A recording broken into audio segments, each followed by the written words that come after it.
Chapter 1101. Candace and Bambietta looked at each other and were secretly delighted. If Dustless refused to take them in, they would have no choice but to face the powerful Quincy. However, as soon as they took a step forward, they saw Dustless staring at them like a wolf. "Bastard, where are you looking at?" The hot-tempered Candace was the first to speak. She pointed at Dustless and said angrily, "Remember, being your subordinate doesn't mean selling my body to you. Take back your vulgar gaze." Following Dustless's line of sight, Dustless's eyes were fixed on Candace's collar. "Bambietta is your mate. That's your bet, not mine. If you want to look at her." Candace rolled her eyes and said arrogantly. Wu Chen's face was full of awkwardness. It was not a glorious thing to be caught peeping. However, looking at Candace's overbearing appearance, he was also very unhappy. He immediately teased, "You may not understand, but my subordinates must be omnipotent. They can kill enemies, love, fly in the sky and swim in the sea. They must also solve their master's problems. Of course, they must also be good in a certain aspect." Hearing his words, Wu Chen's face was full of ridicule. His smiling face was very happy to see Candace suffer a setback. However, to everyone's surprise, although she was dissatisfied, she still clenched her teeth and didn't dare to lose her temper. "Forget it, there's no need to care about those trivial matters. It's all a joke. Let's go." Dustless turned around and walked away. The two women followed Yawach's stern-crossed knights. The idea of the strong being respected was deeply ingrained in them. The words of the person with the bigger fist represented everything. They wouldn't resist Dustless's words and would only submit. Perhaps they really believed him now. "You have to take responsibility if you look at others." Bambietta, who suddenly fell silent, muttered, "Don't think that you'll be fine just because you're the one we're loyal to. You looked at Candace's breasts 15 times, her thighs 7 times and my breasts 20 times. Hearing that, the corner of Dustless's mouth twitched, and he almost fell to the ground directly. "What do you want me to do?" Dustless wiped the sweat off his temples and turned his head. "If you want me to help you recover your strength or regain the ability of Holy Script, then forget it. I can't do that." His words sent the two girls to hell. Candace's and Bambietta's eyes dimmed. "As long as you help us kill Yawach, we're willing to be your slaves. We're even willing to do those wretched things you're thinking of." Glancing at each other, Candace and Bambietta said fiercely. Their hatred for Yawach was as deep as the ocean. The power that they had spent hundreds of years to gain was all taken away by that so-called saint. Their hatred for Wanless Empire had also reached an unprecedented level. They were willing to give up everything to kill Yawach. Obscene things? Don't make it sound so unpleasant. It's human nature to indulge in food and sex, Dustless said softly as he glanced indifferently at Candace and Bambietta. The ability of Holy Script was unique to Yawach, and Dustless couldn't do anything about it. Speaking of Yawach, Dustless sneered and said coldly, "But killing Yawach is inevitable. There can't be 2 suns in the sky and there can't be 2 kings. He's still far from being able to ride on my head. His Majesty is very strong. I heard that his Holy Script ability is omniscience and omnipotence." Thinking of Yawach, Candace and Bambietta's faces turned serious. This nightmarish, cold and cruel character was pressing down on the two of them so hard that they couldn't breathe. Omniscience and omnipotence? Hearing this, Dustless couldn't help but feel a headache. Omniscience and omnipotence was indeed heaven-defying. It was more powerful than all the moves he currently had. Even the moves that Yawach saw through could not do any real damage to him. After looking at each other, Candace and Bambietta said in unison, "I think Jugram used it before." "Just as I thought." Dustless's eyes flashed with realization. He had a new understanding of how difficult it was to deal with Jugram. However, this also meant that it was Jugram who had just left. He had forcibly extracted the power of Tsangdu. However, Busby, who I killed in the past, might have been resurrected by Jugram. Dustless thought to himself. Only then would Jugram know that the two women had betrayed him. Because Busby had witnessed everything, it was normal for him to tell Jugram everything after he was revived. Even though Busby hated Yawach because Yawach destroyed Busby's hometown, he was sincere to Jugram. Jugram and Busby had a very good relationship. Dustless even remembered that the two had known each other since they were young. It was normal for Jugram to resurrect Busby. After a while, Dustless suddenly said, "You two are lucky that only your power was extracted. I think you're gloating." Candace curled her lips and said disdainfully, "You can only do such despicable things because our power was extracted. Don't think that we don't know anything. This is called looting a burning house." "Ridiculous." Dustless snorted and said, With your strength, if I really wanted to do that kind of thing, do you really think you could resist me? Hearing this, Candace and Bambietta were both stunned and speechless. They only fell silent when they thought of Dustless's achievements. He had single-handedly wiped out all the death gods. He definitely had the strength to crush them. Losing the ability of Holy Script also means that the two of you have nothing to do with Yawatch in the future. Even if he leaves again, the two of you have escaped the curse. The guillotine that has been hanging over your heads has disappeared. This is a blessing in disguise. Chapter 1102. Candace and Bambietta nodded in agreement. Although it was a pity to lose the ability to read the Holy Script, it also meant that they had completely lost their relationship with Yawatch, which was a blessing in disguise. Sangdu is the best example, Dustless reminded them. Indeed. Candace and Bambietta shuddered at the thought of Tsangdu's miserable appearance. The cruel method of being drained dry and not even leaving a bone behind really shocked them. They immediately rejoiced. They could start over if they lost their strength, but if they lost their lives, they would never be able to return.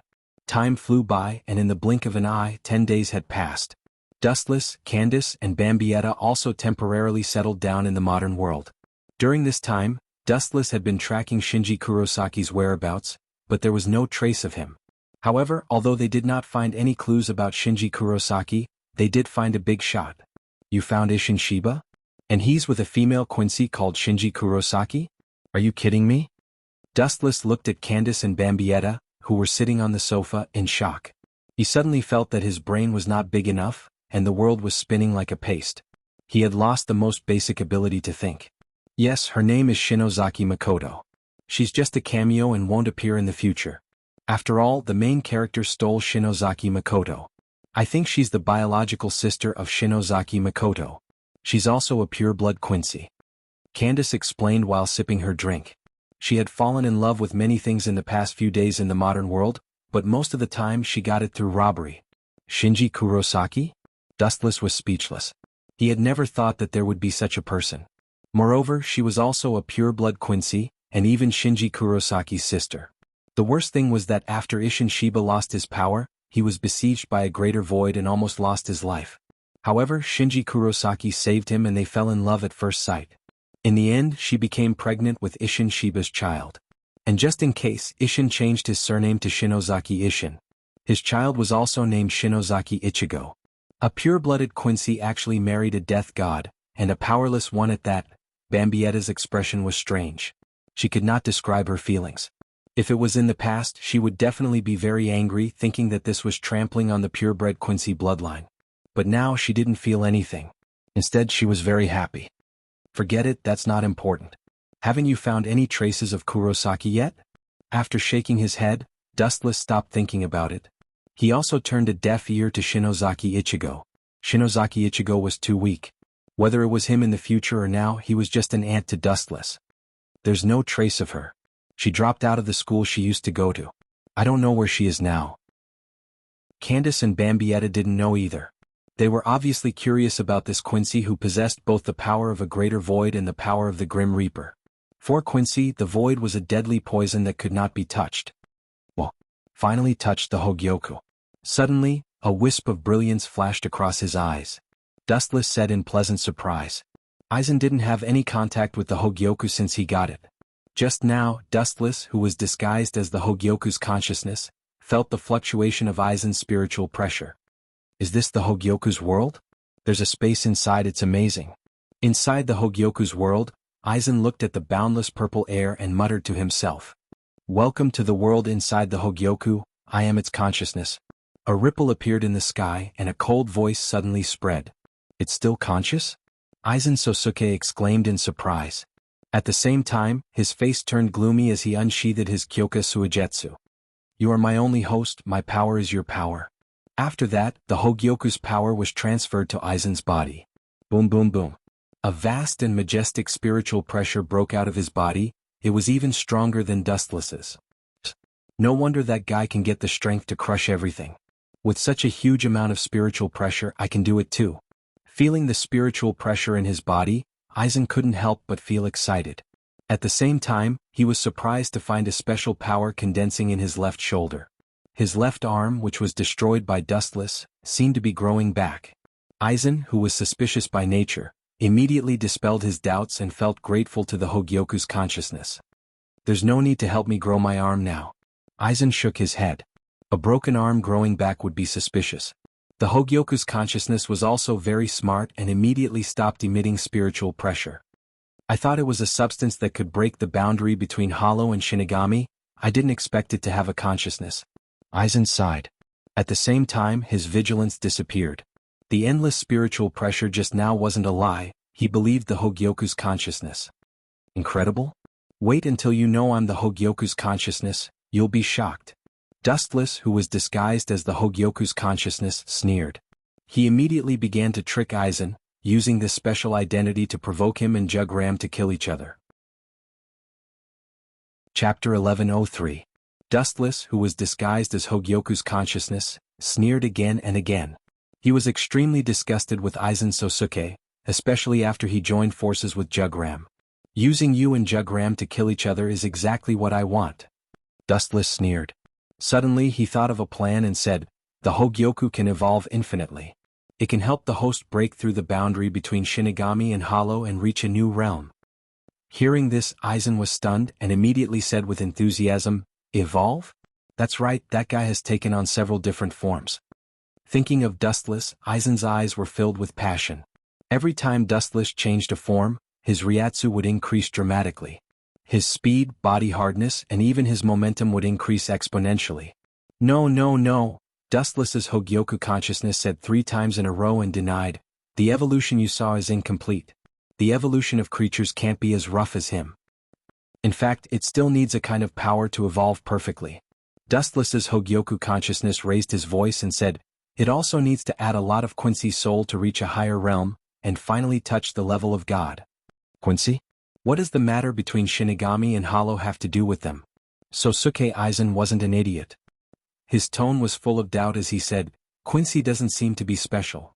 Hearing this, Dustless felt a headache coming on. It wasn't easy to fool Aizen Sosuke, any flaws would be discovered by him. After sorting out his thoughts, the disguised Hogyoku consciousness said, the ancestor of Quincy, Yawatch, is actually inextricably linked to the Grim Reaper. In a sense, the Spirit King is Yawatch. So, by combining the power of 3 we can break through the final boundary. Yawatch? That makes sense. Aizen Sosuke agreed. Then he suddenly realized something and asked, how can you, a Hogyoku's consciousness, know about Yawatch and Quincy? This is one of my abilities, I can read a person's mind. This is the information I got from the previous host, Dustless, who was killed. Dustless's Hogyoku consciousness knew Aizen would ask this, so he said indifferently, and your subordinate, Captain Ikemaru Jin, don't look at his loyalty on the surface. In fact, he is two-faced and often wants to take your life. At the critical moment, Dustless sold Ikemaru Jin without any moral integrity. You can really read a person's mind? Aizen's suspicion disappeared without a trace, because he knew that Ikemaru Jin deliberately approached him, and when he found a chance in the future, he would kill him. But only Sosuke Aizen knew about this secret. Now that Hogyoku's consciousness knew about it, it meant what he said was true. This means that the Hogyoku consciousness can really read a person's mind. Idiot, you want to fight with me? This is the blessing of a transmigrator, foreseeing the future. Dustless, who was disguised as Hogyoku's consciousness, sneered again and again. If Sosuke Aizen still had doubts before, he now believed in Dustless's Hogyoku. We need more and more Quincy's soul. Currently, Wanless Empire's Stern-Cross Knights are the most suitable. Each of them has Yawatch's power. Dustless's Hogyoku consciousness continued. If we want to reach an unprecedented limit, we have to merge Quincy's soul into Hogyoku. Then I can provide more power to the host. Jugram? Sosuke Aizen was obviously tempted, his eyes flashing with uncertainty. However, he still had a cooperative relationship with Wandenrake. There's no need to rush this, let's wait for a while. After taking a deep breath to calm himself down, Aizen regained his wisdom and said, there's still a long way to go. It's not too late to test this out first. This guy is really hard to deal with. Dustless's Hogyoku consciousness was confused. Test? There's no one to test this on. There's no one with Quincy's power, Hollow's power, and Shinigami's power at the same time. Dustless's Hogyoku consciousness suddenly remembered Shinozaki Ichigo.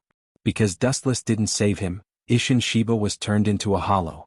As his son, Ichigo Shinozaki must have inherited the power of Hollow and Shinigami. As for Quincy's power, it came from his mother. Captain Shiba is married to a Quincy, and they have a child. Let's use him as a test subject. Sosuke Aizen's eyes lit up. But, Aizen continued, Shinozaki Ichigo was just born. When he grows up, I'll send someone to awaken him. That's up to you. Dustless's Hogyoku consciousness opened his mouth, but he didn't say anything in the end. He originally wanted Jugram's quencher, but who would have thought that the trouble would be shifted to Shinozaki Ichigo? But we can't let Jugram's Quincy go either. Aizen Sosuke's body was covered in an ominous glint, his eyes filled with killing intent. Jugram had once threatened him, and Sosuke Aizen would never let him off, be it in public or private. Now's not the time, I still need time to prepare. Aizen suddenly said. That's not up to you. Dustless said disdainfully. Aizen was just a pawn, he didn't have the right to choose. Chapter 1104. Aizen Sosuke was very excited. If what Hogyoku said was true, then his day of becoming a god was just around the corner. When that time comes, he will be able to climb to a higher level than Dustless. I really regret killing him. Sosuke Aizen suddenly said, his tone was full of regret. Regret killing him? Hearing this, Dustless disguised as Hogyoku's consciousness asked directly, is it that Captain Dustless? Of course it's him. Aizen Sosuke said disappointedly, using his failure as a foil to my greatness, what a perfect play. Too bad that guy was killed by Silver. What a self-righteous idiot. Dustless disguised as Hogyoku's consciousness disdained Aizen Sosuke and slandered him in his mind. If you know I'm still alive, you'll be scared half to death. Kanzacho. After failing to bewitch Aizen Sosuke, Dustless began to think of other countermeasures. If I knew this would happen, I wouldn't have let that kid die in such a hurry. Dustless sighed while lying on the sofa. The him he was talking about was Tsangdu. Dustless's room was very luxurious, decorated with all kinds of luxurious furniture. The ceiling was made of crystal and it was very dazzling. Of course, Dustless didn't have the money to buy these things. Bambietta and Candace robbed him. What's there to worry about? Just go to Wanless Empire. Candace sat next to Dustless and encouraged him. A seductive body fragrance drifted into Wu Chen's nose. Wu Chen glanced at the scantily dressed Candace. She just wore a pair of panties and a bra casually, and her body was still wet. Apparently she had just climbed out of the swimming pool. Naturally the swimming pool was also robbed. Even this villa was robbed. Now go and kill Wanless Empire and we'll be yours. You can do whatever you want with us. Bambietta also approached Dustless. Both of them were wearing swimsuits, and their curvaceous bodies were exposed to Dustless. Even Candace, who was the most courageous among them, took the initiative to provoke Dustless. She deliberately blew hot air into his ear and lowered her chest, exposing her dazzling cleavage. Save it. If I am so easily seduced, I would have died decades ago. Dustless said disdainfully, but his eyes couldn't help but take a few more glances at Candace's chest. He would be a bastard if he didn't take advantage of her. Coward. Candace said discontentedly. She then twirled her beautiful green hair and said, I really don't know what you're worried about. Scruples? Of course not. It's just that I don't like to waste my energy. Even if I kill them, it won't solve the root of the problem. After Yawach revives, I can use Saint to revive those Quinistas at any time. All in all, killing them would be useless. It wouldn't do anything. Yu Chin stretched and said tiredly, besides, even if we really want to take care of Wandenrake, we can just use that little pawn, Sosuke Aizen. Huff, a sense of weariness penetrated deep into his bone marrow. When Wu Chin was planning to sleep, a burst of violent tremors made his sleepiness disappear. Boom boom boom. A huge ripple spread out and then a huge wave exploded. The swimming pool that Candace and Bambietta used to play in was instantly blown into ruins. This abnormal spiritual pressure. It doesn't feel like the Grim Reaper nor a void. Are they Quinistas again? There's no end to this. Wu Chen's eyes turned cold as he sneered. Bastard, my swimming pool. Candace and Bambietta roared at the same time and shot out like cannonballs, directly pouncing on the figure standing in the sky. How dare they attack so openly? It seems that the connection between Soul Society and the modern world has been cut off. But this is good. Dustless walked out with a cold smile. Are you kidding me? I'm His Majesty's greatest masterpiece, and I have to take care of these small fries.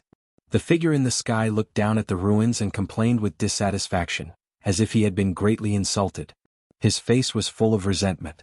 This person had dark skin and his left eye, which was always closed, was covered with a black crosshair mark. He wore white gloves with an X embroidered on them, a sleeveless shirt, and a fur shoulder armor on the right side of the shirt. He wore a two-horned hat made of white fur, with a small symbol of Wandenrake on each side of the hat. The most striking thing was that he was holding a cross-shaped gun in his hand, which was obviously his weapon. Lige Barrow? After seeing the newcomer clearly, Candace and Bambietta were both startled, fear flashing in their eyes. The man with the gun in front of them was not as simple as Quinistus. He was one of Yawacha's personal guards and the captain of the guards. Known as the man closest to God, he was Yawacha's most perfect creation. Kill yourselves. Before your power was extracted, you were ants to me. Now that your power has been extracted, you are not even ants, Lige Barrow said disdainfully. You are the one who should kill yourself. A ray of light descended from the sky, enveloping Lige Barrow entirely. A powerful force exploded out from him. Get down? As soon as he finished speaking, the light became several times stronger, and directly suppressed Lige Barrow, who fell to the ground with severe burns all over his body.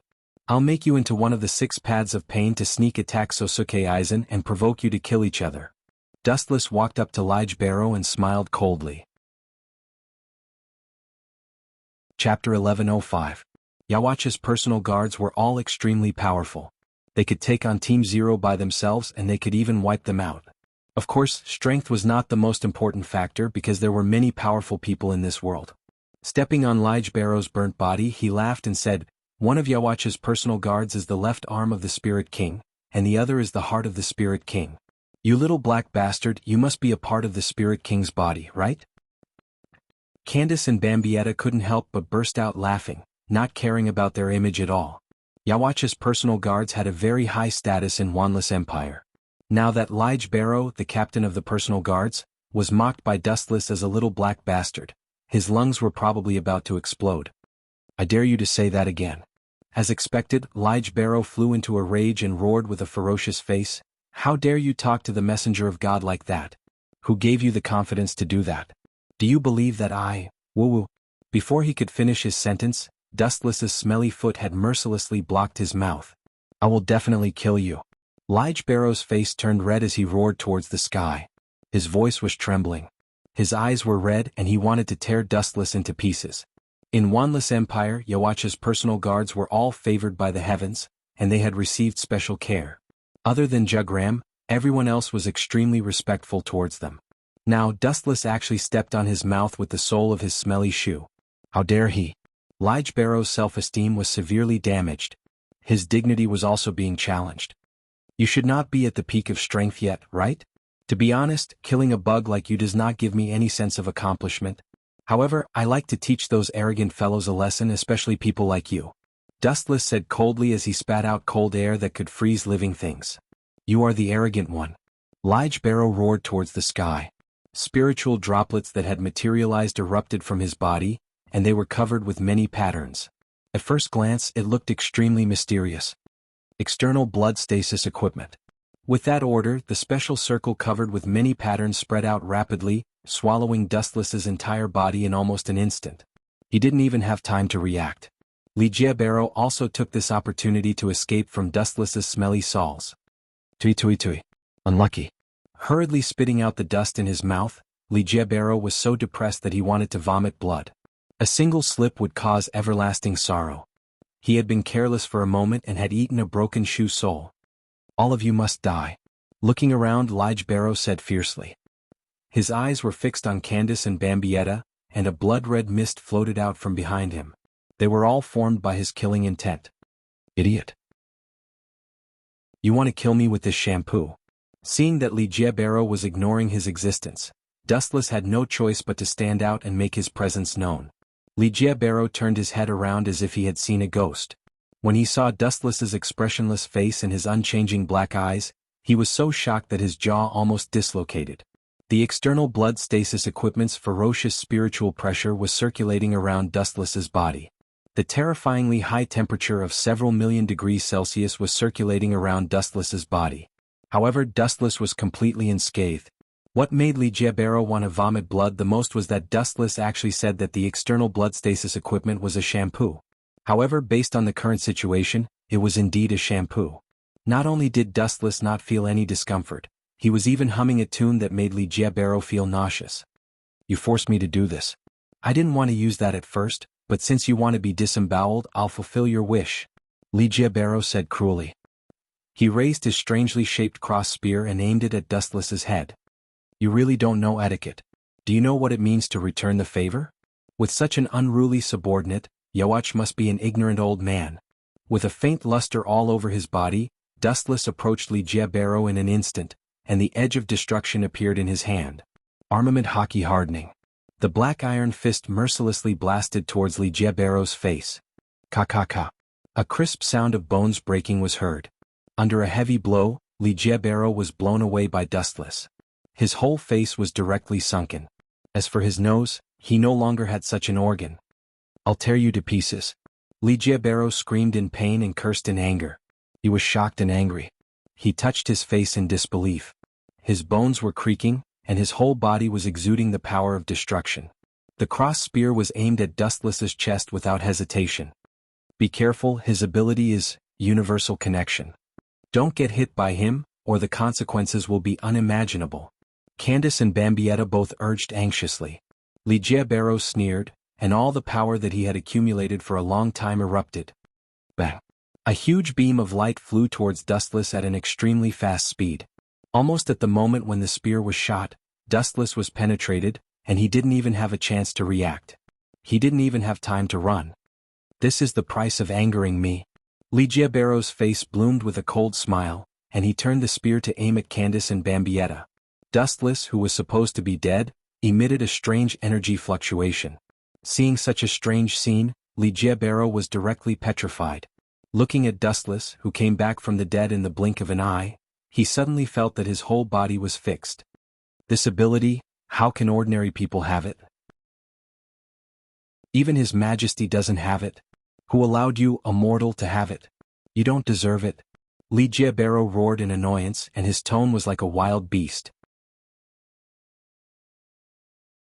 Chapter 1106. Dustless's shattered body was reconstructed and restored to its original state without any injuries. His skin was shining, no different from the skin of a beautiful girl. Staring at the crazy Rita Barrow as if nothing had happened, Dustless immediately labeled him as a retard. You mean the ability of super regeneration? Yawach doesn't have it, so he's a rookie. He doesn't even have such an ordinary ability. Rita Barrow, who worshipped Yawach, was so angry that his face turned red. He raised his hand and shot out a dense number of sharp arrows. Great sage bow. The thick arrows whistled through the air. They were aimed at Dustless's eyes, heart, limbs, and the rest of the arrows were aimed at his soft abdomen. Divine might. The moment the arrows touched Dustless's body, a ripple appeared in the void and quickly twisted, forming a huge vortex. The arrows didn't even touch Dustless's clothes and went into the vortex. It was like a stone falling into the sea without splashing any waves. I heard that your ability is to connect all things. Regardless of whether there is something blocking you, you can pierce through the target you aim at. Now it seems that your ability is useless against me. Dustless laughed. His voice was quiet and clear. It was very pleasant in the eyes of Candace and Bambietta, but it was deadly in the ears of Rita Barrow. What was a battle? Not to mention other factors, at least it needed to touch someone's body. Now it was simply shameless. Amaterasu. Black flames floated in his hand. Unlike before, Dustless didn't release Amaterasu this time. Instead, he directly used karmic earth to compress it into a big black sword. Anyone who was cut by Amaterasu would be burned by Amaterasu. Heavenly hand power. Dustless's eyes widened, and he disappeared without even noticing the trajectory of his movement. Witnessing such an unimaginable scene from Dustless, Li Jiabaro was speechless.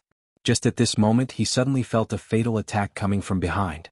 In such a short time and at such a close distance, he had no time to defend or retreat. Without any hesitation, he opened his left eye that had a special symbol drawn on it. The black sword that was about to cut Li Jiabaro in half penetrated his body. However, the next scene made Wuxia stunned. What a mysterious ability. Amaterasu's compressed greatsword pierced through Rige Barrow, but he was unharmed. This ability was very similar to Obito's Kamui, which made him immune to all physical attacks. Moreover, he didn't have as many restrictions as Obito. As long as he opened his eyes, no physical attack in the world would be effective against him. This is the Holy Script ability that Yawach gave you. No wonder you obey him so much, Dustless said in surprise as he put away the black sword that was compressed by Amaterasu. Rijibaro was no different from an invisible person. Physical attacks were ineffective against him. In Wanless Empire, my codename is X and my ability is Universal Connection. I am His Majesty's most outstanding work, and the person closest to God. Rijibaro said arrogantly. Don't think that you are the only one who can be immune to physical attacks. I am no exception. When I open my left eye, my Universal Connection ability will come into play. Before this, I was just playing house with you. Candace and Bambietta frowned as they heard this. Their hearts were in their throats. This was what made Rijibaro so powerful. He had invincible strength and invincible ability.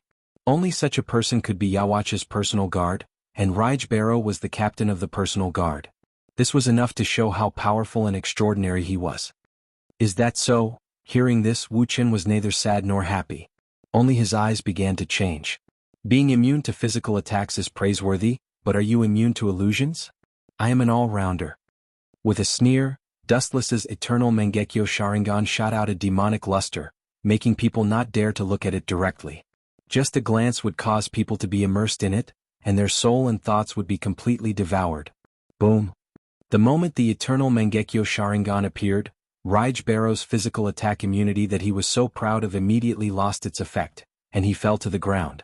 Universal Connection could pass through any attack, but it could not defend against illusions that had no substance. How does this feel? In Tsukuyomi world, Dustless was holding a blade and there were countless shadow clones around him. Without exception, all of them looked the same as Dustless, and almost all of them had blades in their hands. Gulp. Rijibaro looked up at the sky. The whole world was extremely oppressive, and there were only countless Dustless in front of him. What is this situation? How could this happen? Calm down, I am invincible, no one can hurt me. He must have used some kind of demonic technique to make me fall into a trance, causing this illusion to appear in my mind. Rijibaro looked at Dustless who was strolling over and tried his best to remain calm. Very smart, this is indeed an illusion. Dustless admitted, however, Tsukuyomi world's exaggerated illusion is extraordinary, and it can be said to be invincible. Especially for people like you who have weak mental defense, it is even more invincible. Moreover, the torture of the illusion world on you will be transferred to reality. With an evil smile on his face, Dustless at this time was particularly gloomy and terrifying, at least in Rijibaro's eyes. Even the evil spirits in hell were not as bad as him. He was simply the incarnation of the devil. Do you know what will happen if countless shadow clones stab you? Aren't you the messenger of God? Then you should be very resistant to beatings, right? Chapter 1107. Looking at the endless crowd of people walking towards him, it was as if they could topple the mountains and overturn the seas. Gulp. Rijiebaro's face was filled with disgust as he looked at the countless shadows of Dustless holding swords. This was the first time in his life that he felt this way. He hurriedly adjusted the spiritual pressure in his body, trying to break free from the cross on his back. However, the spiritual pressure in his body seemed to have been drained and was half out of balance, completely ignoring him. Such a gloomy world was enough to make people tremble. There were countless people holding large sabers, threatening to cut him into pieces. No one would be able to remain calm in such a situation. After all, he couldn't move now. Messengers of God are very durable. Let me test whether you are qualified or not. With an evil smile, Dustless ordered the shadow clones to pounce on Rijibaro. What's going on? The outside world had turned into ruins and only 4 living beings were left. Dustless, Candace, Bambietta, and of course Rijibaro was covered in cold sweat. At this moment, his face was pale, and he no longer looked as arrogant as before. Instead, he was in great pain. Why did you suddenly become like this when you were fine just now? What kind of evil thing did you do? Candace looked at Dustless with a thirst for knowledge. Rijibaro was still domineering a second ago, but who would have thought that he would fall to the ground in the next second and end up like this?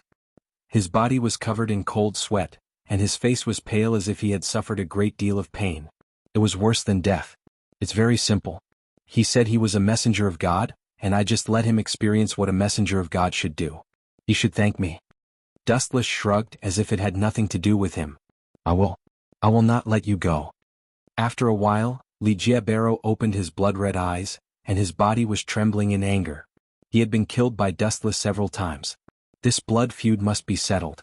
You still want to take revenge in this state? The Quincy division led by Yawach is indeed crazy. Then, can you tell me which part of your body is the Spirit King? Left leg or right leg? Dustless asked as he turned a deaf ear to Jurujbaro's murderous aura. On the surface, Li Jiabero was glaring at Dustless with hatred. However, his heart was in turmoil. Even though he tried to cover it up, Dustless could still hear his heavy breathing. Where did this bastard get this information? The only person in Wanless Empire who knows about our identity is Jugram. She got the news from there. Li Jiabero was shocked. He looked at Candace and Bambietta like a wolf and then shook his head slightly. Although they were both members of the Stern Ritter, the world they lived in was completely different. They were just pawns. It doesn't matter whether I tell you or not. You're going to become a zombie soon, Dustless said suddenly, and a black metal rod appeared in his hand. Living dead? Are you still asleep? His Majesty's personal guards are immortal. The Saint can easily change everything and has the power to revive us from the underworld. Li Jiabero said with disdain, get it straight. I'm not like that Sangdu from before. That kind of idiot will always be a pawn. Take note, I'm talking about living dead, not really killing you. Dustless shook his finger as a cunning smile appeared on his face. He said sinisterly, I know that after killing you Yawach or Jugram can revive you. But if I keep your heartbeat and only take away your consciousness, do you know what that means?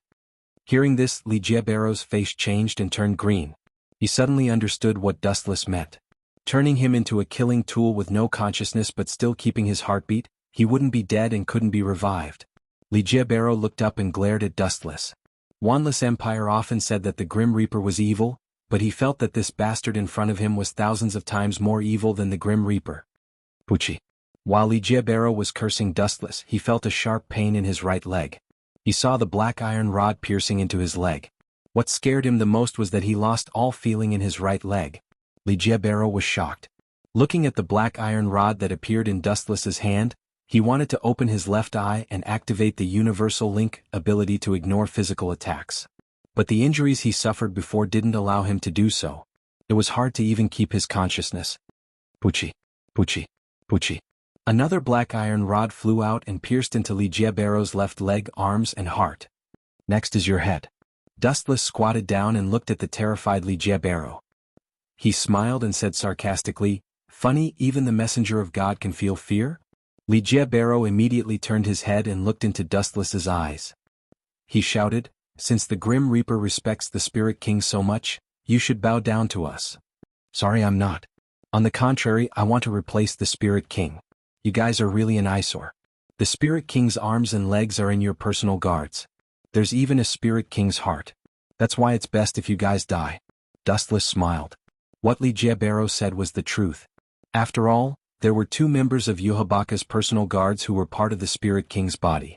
Since the Grim Reaper really respected the Spirit King, he should respect them who were part of the Spirit King's body. Chapter 1108.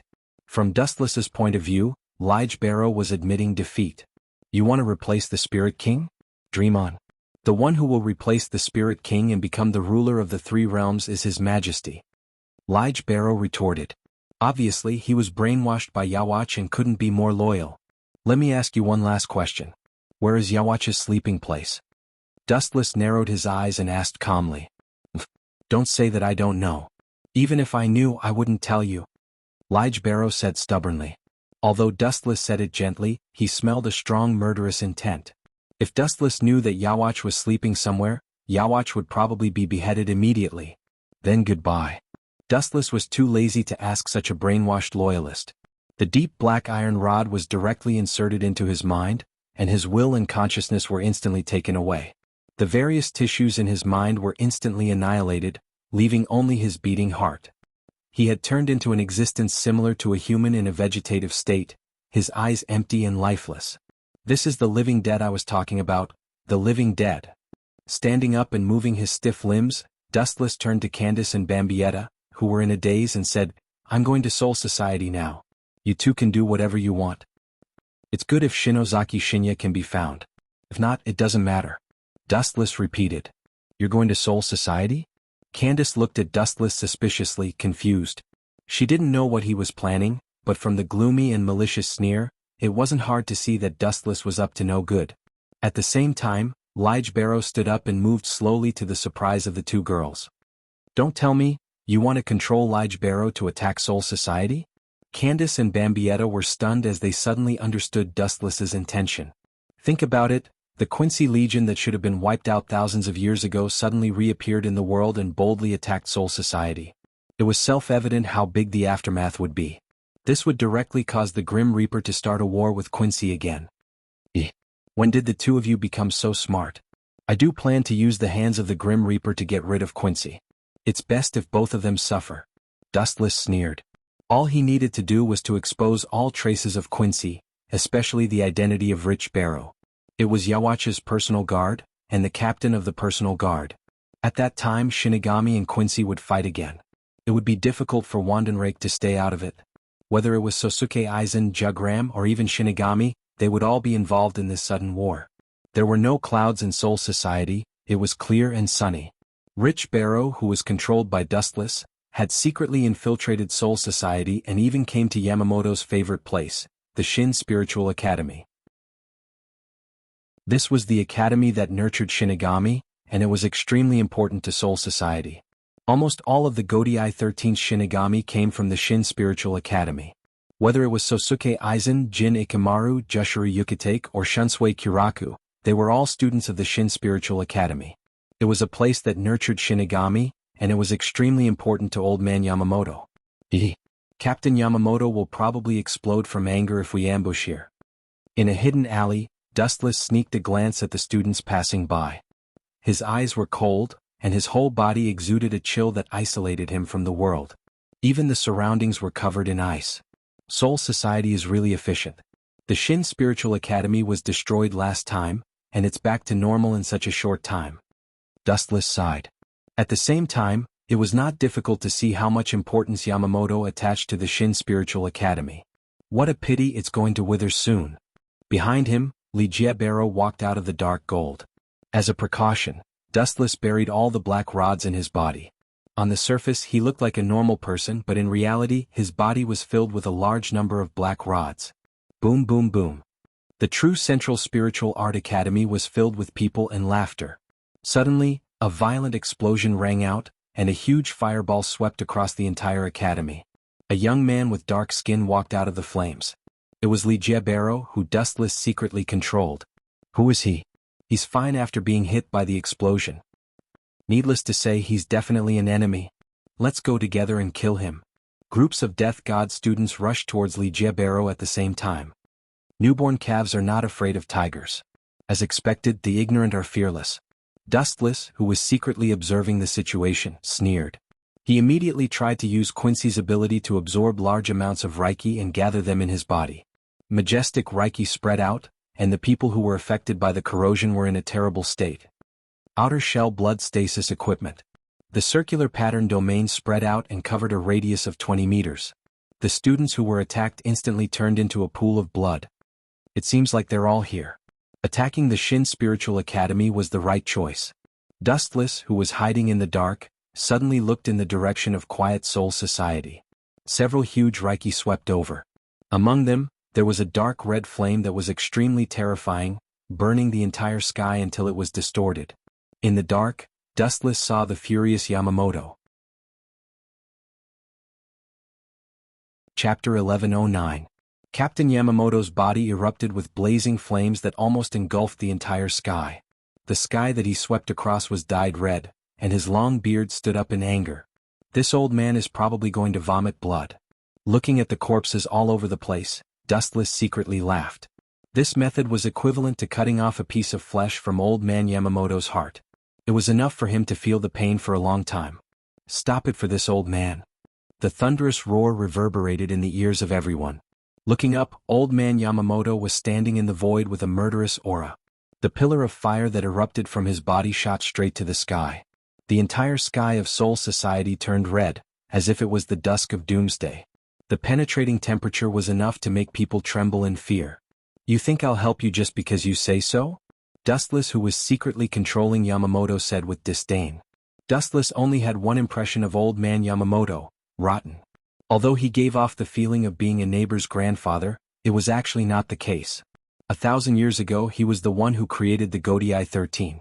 At that time, Soul Society was still an assassin group, and Captain Yamamoto was the leader of that group of cold-blooded assassins. It was enough to tell what kind of person he was.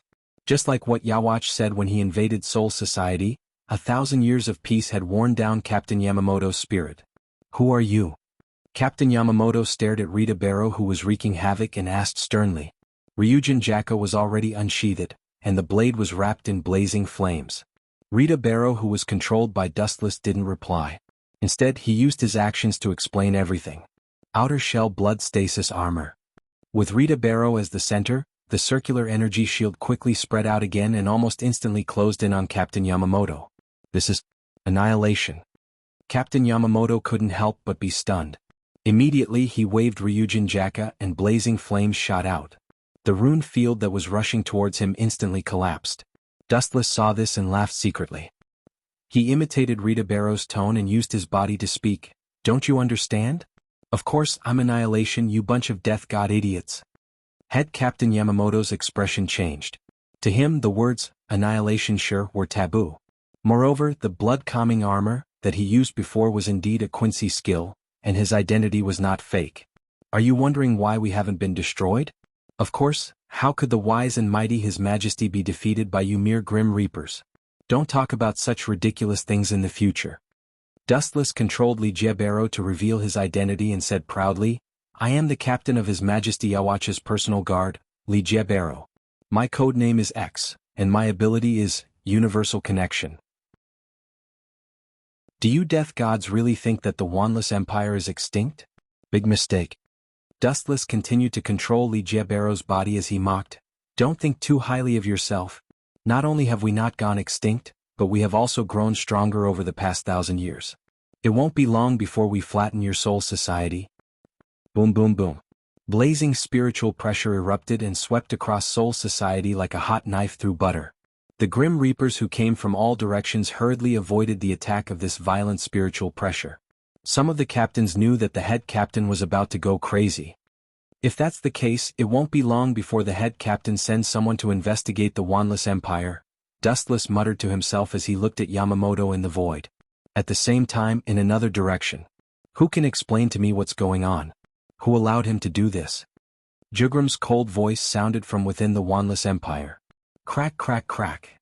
Cracks began to appear on the surrounding buildings and the atmosphere was oppressive.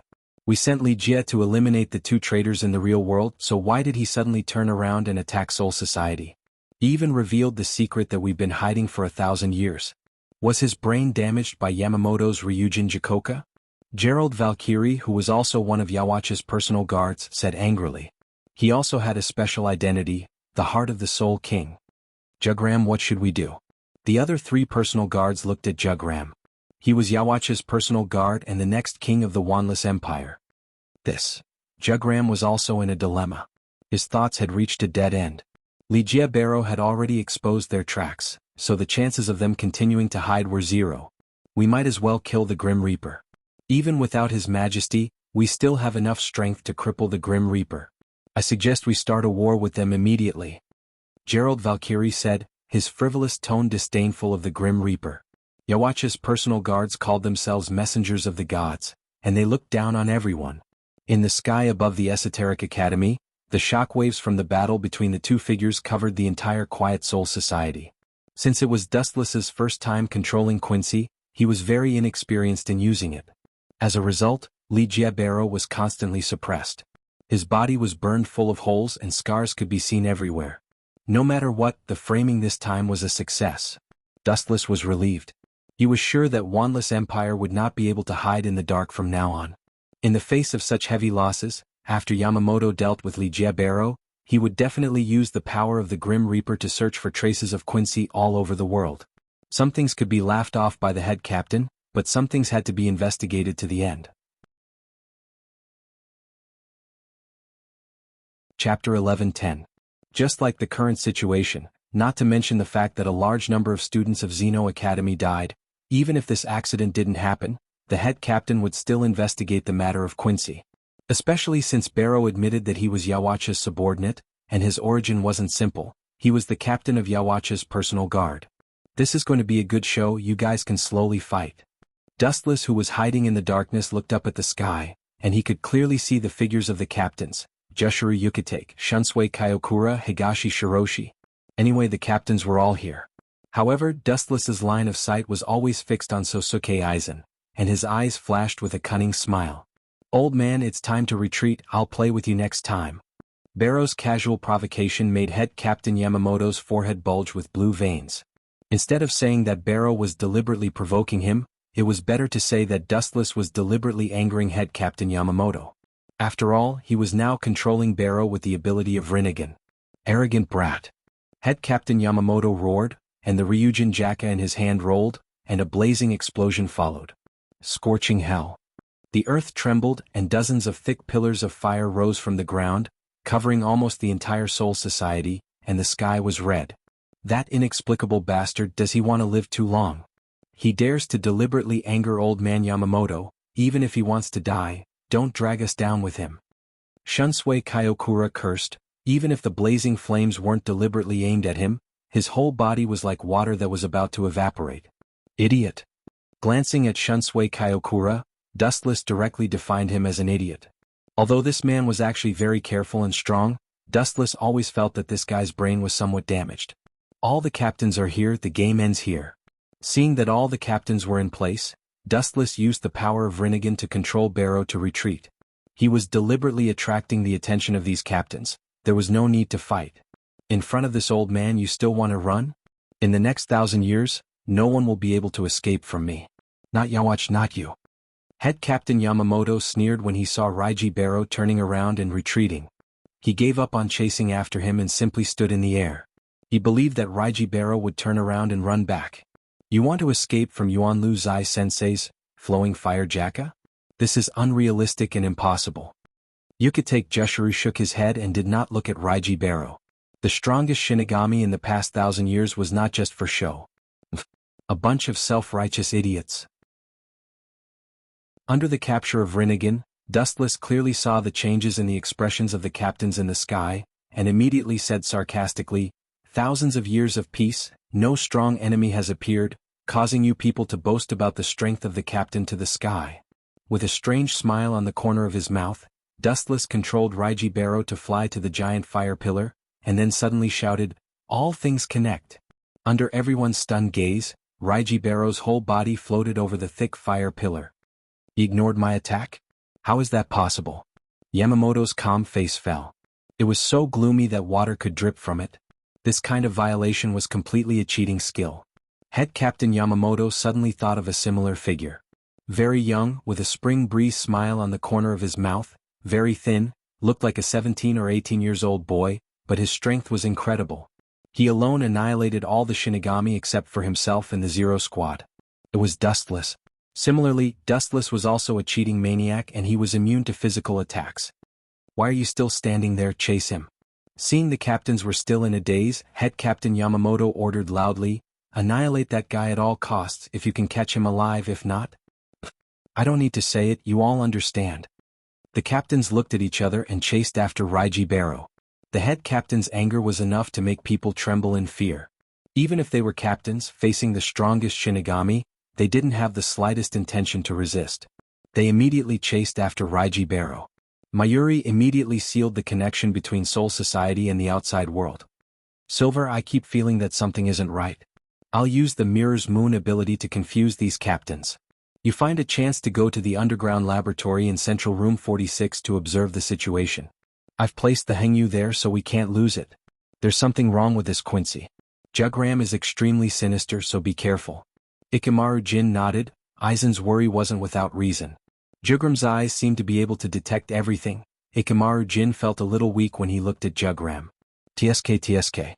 Aizen is really smart." Dustless praised. Raiji Barrow was behind him. At this moment, in the dark Central Room 46, there was a dead silence, eerie and terrifying. The rotten bones on the ground were clearly visible, there were even a lot of spider webs on them. Central Room 46 was destroyed by Aizen a long time ago, but in the eyes of those who saw Aizen's Kyoka Suigetsu, it was no different from before. Boom boom boom. Activating his boundless eye power, he controlled Lijiabero to blast a huge hole in the ground, and all kinds of instruments and equipment immediately came into view. With a slight thought, Lijiabero and Dustless both jumped down. Oh, you really came here. It seems like Captain Eisen is right. Jugram has to be on guard. A man with silver hair came out of the darkness and blocked Lijiabero. There is another person. How is it possible you didn't die? Your cells were melted by my Bankai. Ikemaru Jin suddenly realized that there was another person with Lijiabero. He turned his head and was shocked. Captain Ikemaru Jin, since you saw me, please go to hell. I will take care of Wanju in the future. With a sneer, Dustless didn't hesitate to sentence Ikemaru Jin to death. Chapter 11:11. The smile on Ikemaru Jin's face vanished. Hearing the bone-piercing murderous aura from Wu Chen's mouth, he couldn't help but have goosebumps. This is definitely a ruthless person who keeps his word. It's strange, isn't it? Ignoring Ikemaru Jin's cold expression, Dustless continued, a person who was supposed to be dead suddenly came back to life. No one can accept it in such a short time, but this is the truth. No one in this world can destroy me. No matter what kind of creature he is, there is no exception. His eyes emitted a domineering light. Wu Chen's entire body was shining like the stars in the sky. His eyes were sparkling. Humph. Hearing these incomparably savage words, Ikemaru Jin was about to ridicule Dustless a few words, but when he thought of his strength that swept away everything, he fell silent again. Among the people he knew, no one was Dustless's opponent. Yamamoto was no match for him, and neither was Sosuke Aizen. Just the scene of Dustless coming back from the dead gave Jin a big fright. Leave Wanju to me. I will help you fulfill your only wish. Dustless's murderous aura disappeared, and his voice became much softer. You have been hiding by Sosuke Aizen's side for so many years, and you want to avenge Wanju. To be honest, your loyalty is touching, but you're not strong enough to do it. That's why. You should give up on the ridiculous idea of taking revenge on Sosuke Aizen. Ikemaru Jin locked onto Dustless like a poisonous snake, and his aura surged. Hado number 88, Flying Dragon Strikes Thief. The thick beam of light came head-on, and the dark basement was incomparably bright. Wu Chen's whole body was covered by the light. Whoosh whoosh whoosh. At this critical moment, Lijiabero stood in front of Dustless, and his Ryatsu was much denser than Ikemaru Jin's. He was the captain of Yawacha's personal guard, and he was not weaker than Ikemaru Jin. Great Sage Bow. A bow the size of a normal human was formed in an instant. The dazzling spiritual arrows on the bowstring made people not dare to look at them directly. Swish, swish. A torrential rain of arrows shot out, scattering the flashes of light in an instant. It looked very simple. Not only that, the remaining arrows were aimed at Jin Ikemaru. Seeing this, Jin couldn't help but be surprised. This was the first time he reacted to a spiritual pressure eruption. Binding Dao 81 sky-shattering. Ikemaru Jin heaved a sigh of relief as the transparent wall blocked his attack. Ka. He had naively thought that the 88th Dao Breaker would be able to weaken the arrows without limit. Who would have thought that the 81st Dao Breaker would be so powerful that it would instantly collapse? Puchi. Jin Ikemaru's arms and legs were swallowed by the spirit seed arrows. His face was pale and he looked like he was in great pain. If this guy used the Great Sage Bow himself, it might have been blocked, but I'm sorry, I'm the one controlling him from behind the scenes. Pointing at Lijiabero, Dustless said in a relaxed tone. No wonder, I thought that Quincy was a meticulous person. How could he attack Soul Society rashly? It turned out that you were the one controlling him. It seems that he was able to fight against the captain because you were controlling him from behind the scenes. Jin Ikemaru said while gasping for breath. In order to provoke the battle between Shinigami and Quincy, you really planned everything. You forced me to do this. I was tricked by Aizen and Jugram. If I didn't fight back, they would have taken a mile after taking an inch. When he mentioned Jugram and Aizen Sosuke, Dustless's killing intent exploded. Shoot him, Shinigami. While Dustless was distracted, Jin Ikemaru released his Zanpakuto without hesitation, and a huge white light rushed toward him. The speed was extremely fast, almost in the blink of an eye. Dustless had no time to react. Boom boom boom. Dustless took the fatal attack head-on, but he was unharmed, and the place where he was stabbed only flashed faintly and quickly recovered. I suddenly realized that it's a pity to kill you like this. Since you want to avenge Matsumoto so much, then I will reluctantly fulfill your long-cherished wish. Dustless sneered, and the Rinnegan in his left eye focused on Jin Ikamaru, and a majestic spiritual power invaded Jin's mind. With a heaven-defying method he modified his memory. It's not too late to let Jin assassinate Aizen after he squeezed the last bit of value out of him. This is also his long-cherished wish to avenge Matsumoto Ranjiku. It's time to leave. Sensing the majestic spiritual power that was crazily attacking him, the spiritual power was much stronger than the other captains. If he guessed correctly, it should be Aizen. Kemue. Dustless glanced at Rajit Barrow and decisively devoured him. This guy is a bit tricky to deal with and he can't be killed. Once he is killed, there is a high possibility that Yawatch will use Saint to revive him in the future. You are also one of us now. After taking a deep look at Jin Ikamaru, Dustless disappeared in the dark space. He had already implanted what he was going to say in Ikamaru Jin's mind. With a little provocation he could ignite the conflict between Aizen and Yawatch. At that time Shinigami and Quincy as well as Aizen would fight again. Dustless can fish in troubled waters secretly. I can't leave so easily. In a corner of Soul Society, Dustless's cold voice sounded as if he remembered something and resolutely chose to stay in Soul Society. Because the so-called Wandenrake is actually hidden in the shadow of Soul Society. To put it simply, Wandenrake is actually in Soul Society.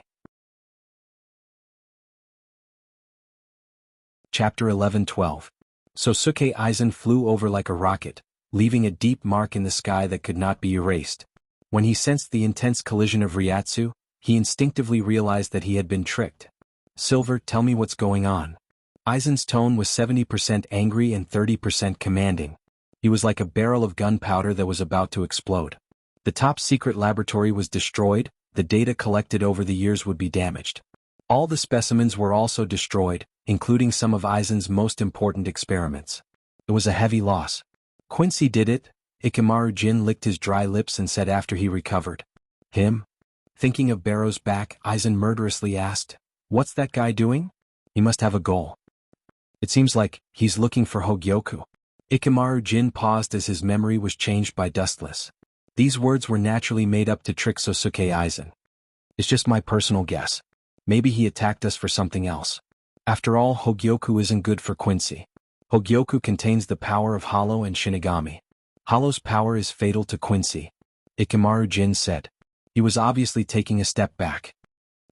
It's normal for Jugram to be scheming. Aizen believed Ikamaru Jin's words. His hoarse voice was filled with hatred for Quincy. He sneered, since Quincy dared to steal my Hogyoku, then don't blame me for being ruthless. Ikamaru Jin was surprised and asked, Captain Aizen, you mean to expose Jugram's Wandenrake? Of course. Aizen Sosuke laughed sinisterly, his tone laced with hatred. Not only will I reveal the whereabouts of Wandenrake and Jugram, I will also personally lead the head captain to exterminate those evildoers who have harmed the world. Since Quincy was willing to betray him, then even if they wanted to cut ties with him, Aizen could also abandon them.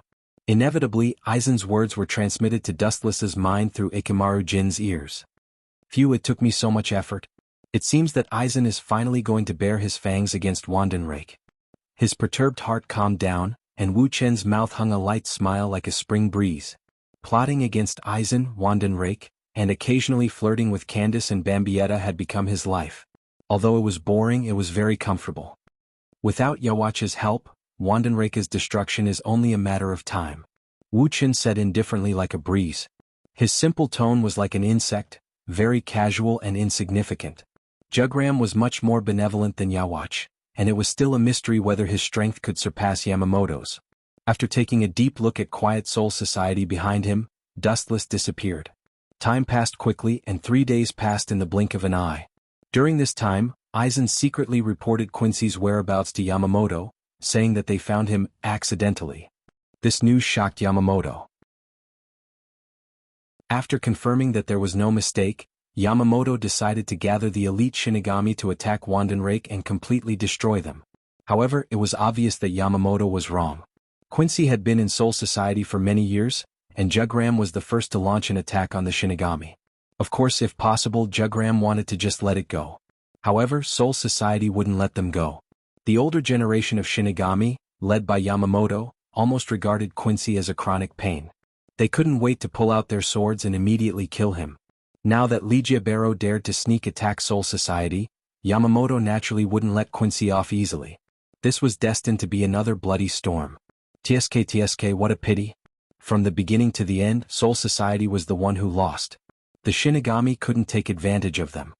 Dustless smacked his lips in pity. The key factor was Yawatch. Right now these Quincy were just pawns. It did not matter if they were killed now. In the future, Yawatch could resurrect them all with just a thought. Therefore, it didn't matter if Quincy was completely wiped out. They could afford to hurt Quincy, but they couldn't afford to play with the Shinigami. They only had one life. I wanted to experience the power of omniscient and omnipotent, but time is a bit tight. I'll see next time. After sighing, Dustless quietly left and began to hunt down the members who were given the Holy Script ability by Yawatch. These people were actually Yawatch's nourishment. One day Yawatch would extract their abilities to perfect itself. Therefore, Dustless decisively chose to implant something special in all of their bodies. When Yawatch devoured their souls, it would be a welcome gift to Yawatch. After the members of the Stern Ritter fell, their souls and the ability of Holy Script would all belong to Wabuk. As long as Dustless placed the transcription seal in the bodies of those members in advance, everything would be fine.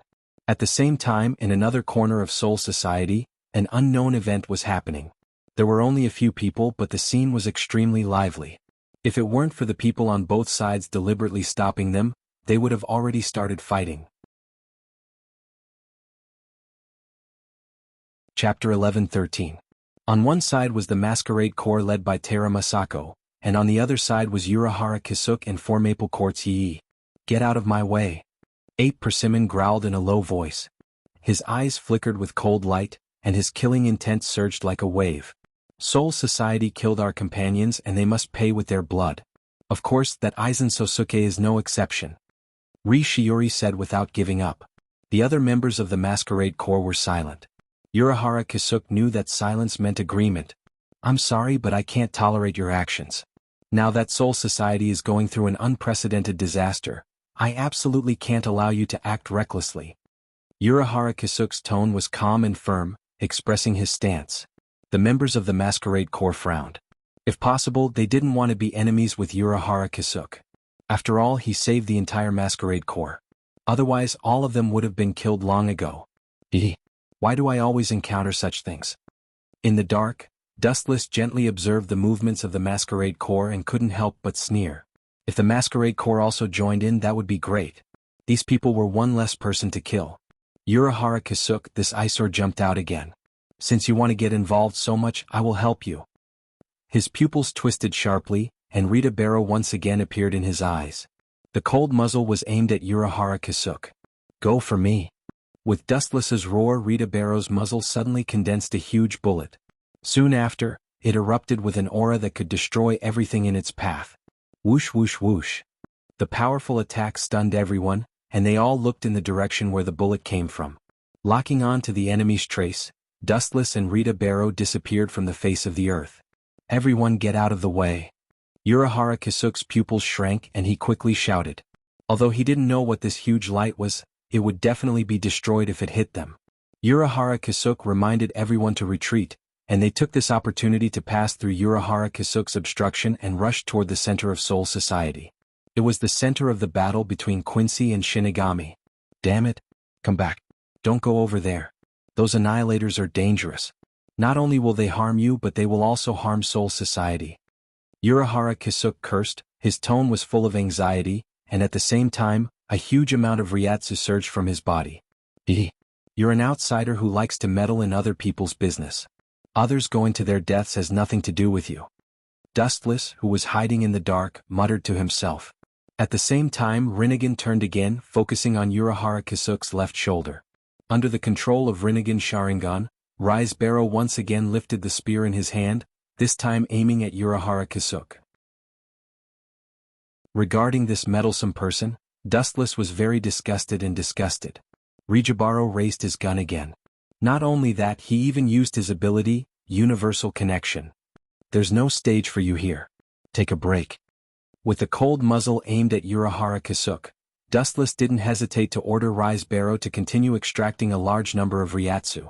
The Ryatsu in the atmosphere was rapidly extracted, quickly attracting the attention of Urahara Kisuk and Forfeige Court Yuruchi.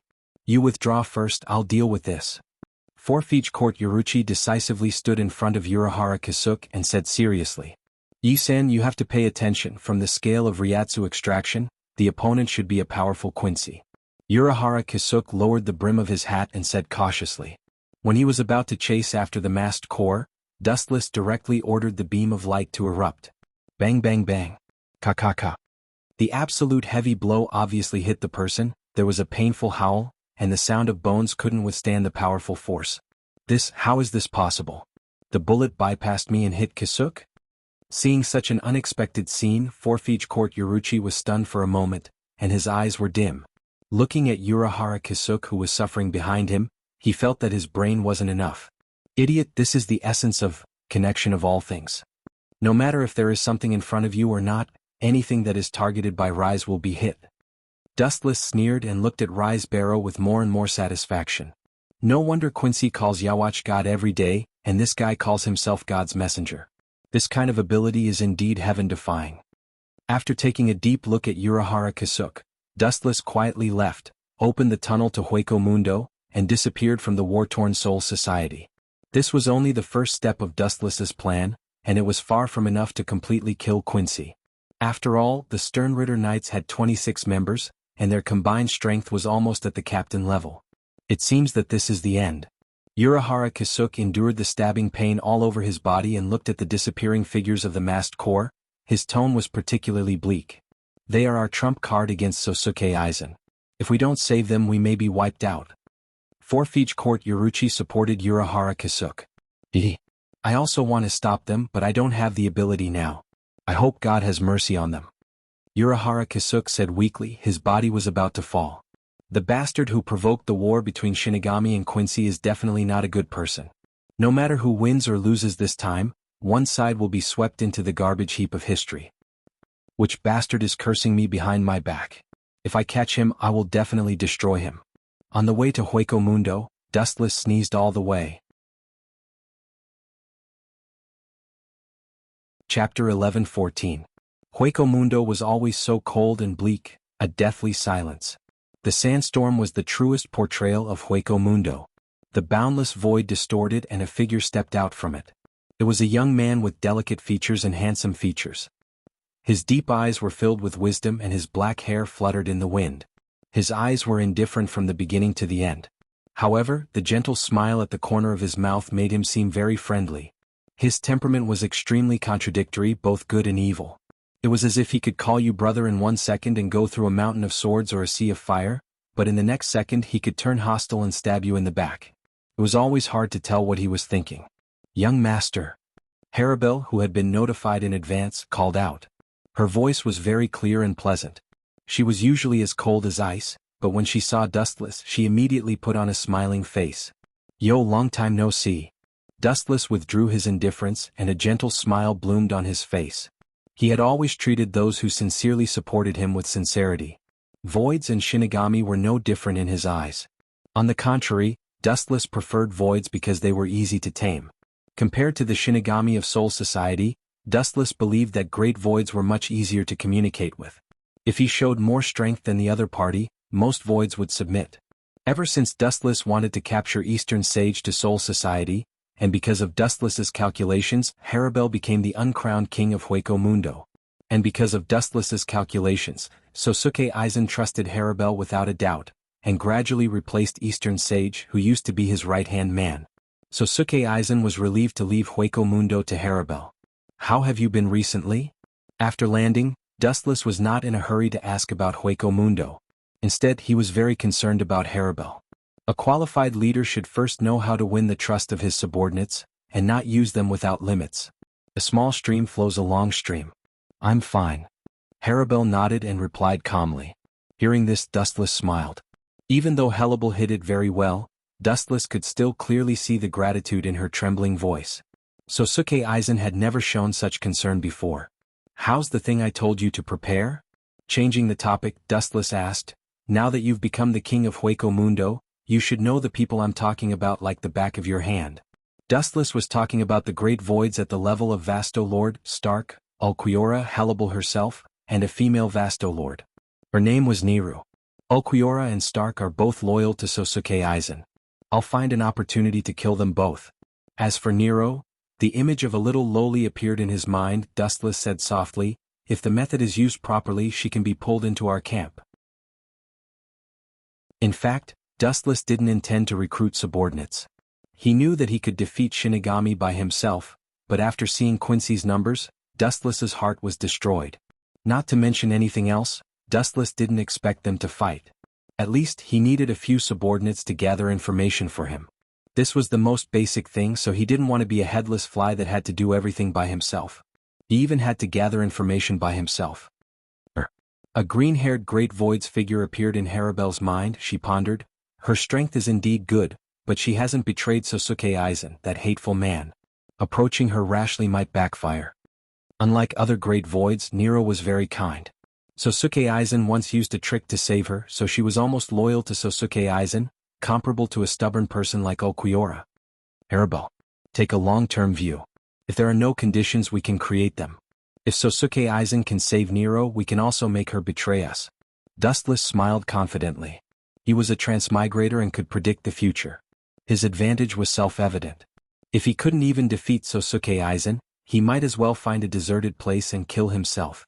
Haribel's eyes were shining. She said, I understand, Master. I'll go and sneak attack her, then you come out and save her. Sosuke Aizen used this old-fashioned method to trick Nero. This old-fashioned method sometimes works, but sometimes it's self-defeating and not suitable. And Nero isn't a 3-year-old child, she'll definitely be exposed. Dustless knew that Nero hadn't been attacked by Nutla yet. Her memory and body hadn't deteriorated. She was very smart now. That's right. Dustless's eyes lit up. After Haribel's reminder, he suddenly thought of a feasible plan to drag Nero into the water. That idiot called Nutla remembered that Nero was very dissatisfied. He can use it. Dustless sneered and thought of a plan in an instant. Yes, he has always looked down on female voids. He's as arrogant as Grimjow, who was killed by Master. When mentioning Nutla, Haribel's face was cold. Amira Juches wasn't worth mentioning to her, but even so, Nutla didn't know what was good for him and deliberately provoked her. Not only did he provoke Nero, but Haribel also provoked him. She wasn't afraid of Nutla. Vastolord could easily crush a Juches. She was too lazy to deal with Nutla because she didn't want to cause trouble. But some people thought that this was a disguised fear, so they took advantage of it. That's just right. After using him, I'll take the opportunity to kill Nutla and purify the world. In the sandstorm, Dustless and Haribel's figures drifted and disappeared in an instant. Chapter 11:15. Las Noches Palace was dark and depressing. After Helibel became the new uncrowned king, all the big and small affairs were completely handled by her. Humph, a female void is so arrogant, one day I will kill you too. Nutla's eyes were full of greed, circling around Helibel and Nero. He was an Ajuches, and he was fascinated by the legendary Vasto Lord. All voids yearned to reach that level, and the arrogant Nutla was no exception. If I devour 2 Vasto Lord, I will definitely break through the bottleneck and advance to Vasto Lord. His eyes were full of greed, and Nutla was daydreaming. In the vast expanse, he seemed to have seen the day he became Vasto Lord. In a secret room in Las Noches Palace. What did you say? How could it be? How could Aizen abandon her? That guy is Vasto Lord. Nutla asked with wide eyes, looking at Helibel in disbelief. His face was full of doubt, and his first thought was that Helibel deliberately lied to him. Nero is too kind, not suitable for battle. Therefore, Lord Aizen decided to abandon her, and let you secretly kill her and then devour her. Helibel repeated, her tone indifferent. These words were naturally ordered by Dustless to say by Helibel. It was very cost-effective to get rid of Nutla and Eyesore Cockroach, and at the same time to pull Nero to their side. By the time Aizen realized it, his 10 blades had already been shattered into pieces, turning into nothing more than a bubble. Are you not willing? After you devour Nero, Lord Aizen will do everything to help you enter Vasto Lord. After all, you have the greatest potential among all the Ajuches. Helibel said softly, her voice full of endless magic, bewitching Nutla. He seemed to be bewitched, his throat choked and his body trembled slightly. Willing, of course I am willing. Nutla said quickly, slandering in his heart, do you think I am stupid? This kind of beautiful thing, only an idiot would not be willing. But, as if thinking of something, Nutla said unwillingly, but Nero is a real Vasto Lord. If she really fought seriously, I would definitely not be her opponent. Although very unhappy, Nutla had to admit that he was not Nero's opponent. The gap between the two was too big. That is your own business, the road has been pointed out, whether you can do it or not depends on your ability. Hannibal said indifferently. Hearing this, Nutla's expression, and began to think about how to plot against Nero. He didn't doubt Haribel's words because Nero was that kind of person. She wasn't suited for battle and was too kind. She was the complete opposite of Hollow's nature. Therefore, Netera wouldn't be surprised if Sosuke Aizen kicked her out of the battle. The key was the method. Young master, I've already explained everything according to your method. As for Nutla's final move, I don't know. Inside Las Noches Palace, Dustless leisurely leaned on a chair, very comfortable, his face intoxicated. Don't worry, he will definitely attack Nero, I know that kind of arrogant person too well. Dustless waved his hand, indicating that Hannibal did not need to worry. Nutla's mantis form was extremely arrogant, even more so than Grimjow, who was killed by Dustless before. He liked to call everyone trash. He is not reconciled. When facing Nero, he always has disdain in his heart, but he can't admit that he is not Nero's opponent, so he will use other despicable means. This is the essence of Nutla. Hannibal nodded involuntarily. It was not so much the essence of Nutla but the essence of Nutla. An evil soul like Nutla was originally born from negative emotions. Boom boom boom. A violent roar came out of nowhere, causing the entire virtual night palace to be on the verge of collapse as it swayed back and forth with creaking sounds. This spiritual pressure is Nutla's, the other seems to be Nutla's spiritual pressure. Hannibal guessed, obviously a little sluggish. How long has it been? And Nutla can't wait to find trouble with Nero. No need to be surprised, this is very normal, everything is expected. Dustless smiled indifferently. This was the ability of a transmigrator to foresee the future, an innate advantage. Boom boom boom. Another violent wave of spiritual pressure crushed the surrounding greater voids. Nero was still fine as she had deliberately suppressed her spiritual pressure. However, Nutla's abnormal spiritual pressure swept across like a hurricane, and some of the weaker greater voids were directly crushed. Dustless and Hannibal didn't feel anything. It was like a gentle breeze. They didn't feel uncomfortable at all. Instead they felt very cool. The only uncomfortable thing was that this cool breeze also carried an endless smell of blood. It made people uncontrollably nauseous. This is a good opportunity, find a chance to get rid of Nutla, then I will save Nero. Dustless, who was watching in the dark, sneered. He did not think that he was despicable, instead, he felt that he was unusually kind. Hannibal loyally followed Aizen Sosuke, who expected that in the end she was instantly killed by Aizen Sosuke. Nero was probably not much stronger, so in Dustless's eyes, this was not a scheme, but a disguised redemption. Chapter 11:16. On the other side, Nero and Nutla were engaged in a fierce battle. The spiritual pressure of both sides swept across the entire Las Noches Palace, causing cracks to appear in many places. However, the grand voids of Las Noches Palace turned a deaf ear to this. This kind of thing was not strange. Nutla often challenged Nero and most of the time the results were the same. Nutla was completely defeated. After all, Nero was a vasto lord. However, the situation this time was somewhat unusual. Nero's spiritual pressure was ferocious, more than any previous time. She was serious. You dare to attack my subordinate? You bastard, you are digging your own grave. Everyone had their own bottom line, and Nero was no exception. Looking carefully, there were two grand voids leaning against the surrounding walls. There were obvious bloodstains on their bodies and they were obviously seriously injured. Oh, Nutla went too far this time. He actually injured Nero's subordinate? This is interesting. Dustless rubbed his chin and laughed strangely. If Nero was playing with Nutla before, then this spiritual pressure that was close to going berserk showed that she was serious. Yes, Nilu values her subordinates very much. Nutla really poked a hornet's nest this time. Amir Ajuchas actually dared to anger Vasto Lord. I have a new understanding of his stupidity. This was simply a retard. A huge aura swept across the entire Las Noches Palace. A thick energy beam spread out from Nero's body, and a destructive wave erupted. The ground was scorched and the sky was blocked. At this moment, Nero was like a god of destruction. Damn, is this Vasto Lord's strength? Hateful, this damned woman did not use her full strength to deal with me before. Under this horrifying spiritual pressure, Nutla felt that he was very small and could not withstand a single blow. He was as fragile as a bug. His arrogant heart was inevitably insulted.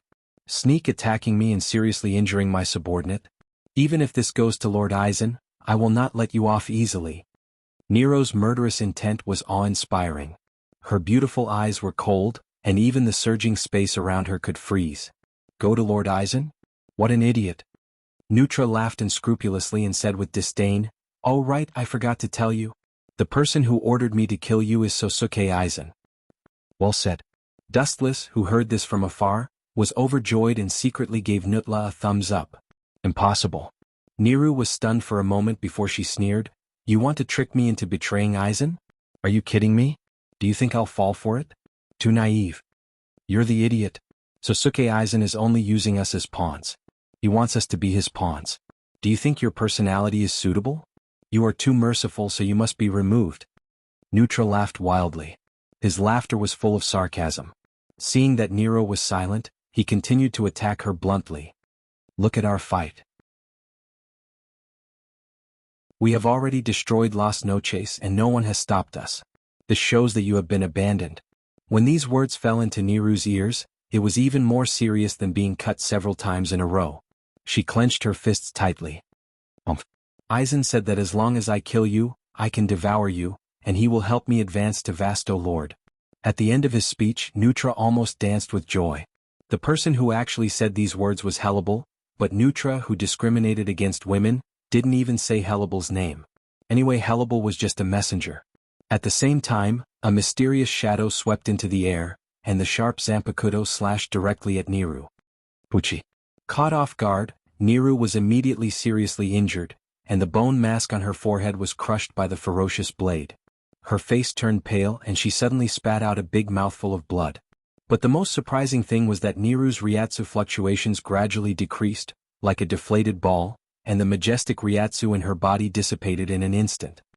No wonder he is so confident, he actually conspired with others. Hellable's face changed and she looked at Neru with a bit of self-blame in her eyes. As a female Greater Void and Vasto Lord, the two of them had a good personal relationship. "Enough, you go and stop the Greater Void reinforcements, leave these two to me." Looking at the figure who attacked Neru, Dustless stepped out and disappeared like a hurricane. The pink Greater Void, called Arsaporo, was also one of the future 10 Blades. His strength was good, especially 200 years ago he was said to be Vasto Lord.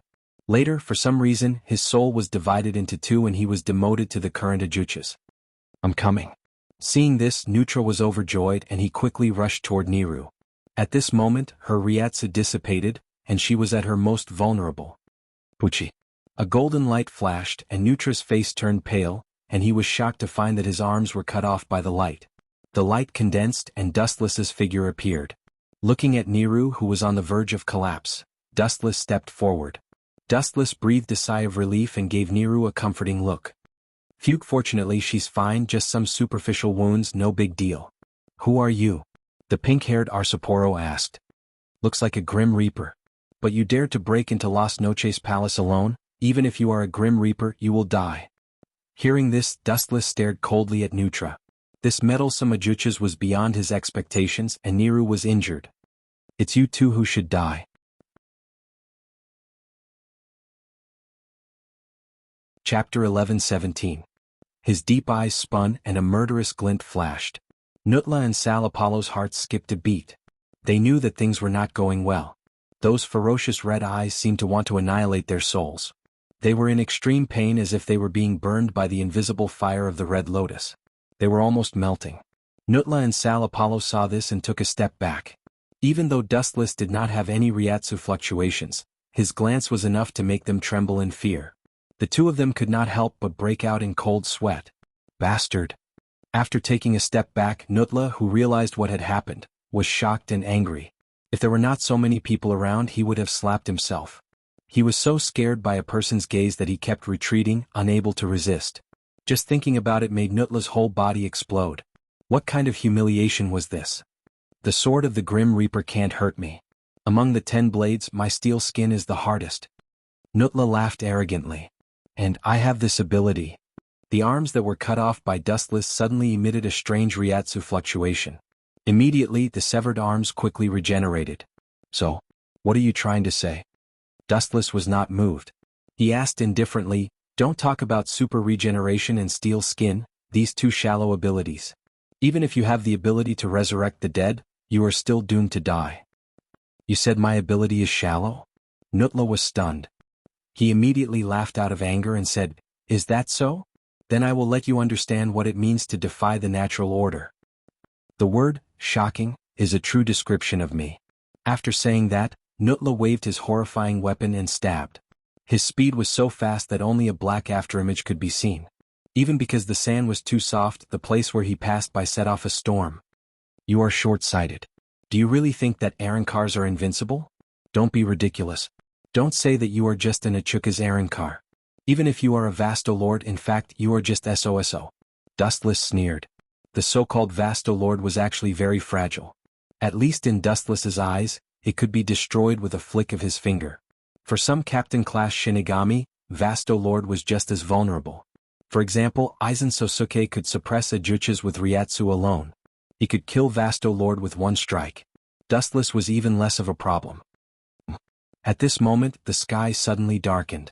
Dustless suddenly looked up and saw a figure wielding a large saber descending from the sky. The force of his falling body was like a mountain that weighed hundreds of tons. Go away. This guy is very strong. Seeing Dustless looking at the sky like he was possessed, the kind-hearted Nero quickly reminded him. However, if she knew that the person who had planned all of this was Dustless, her heart would probably be so depressed that she would vomit blood. Leave. Why should I leave?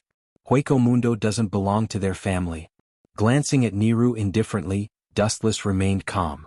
The chakra in his body surged, and a giant Tengu was formed in the blink of an eye. Kensusuno. Following Wu Chen's command, the golden light turned from virtual to real.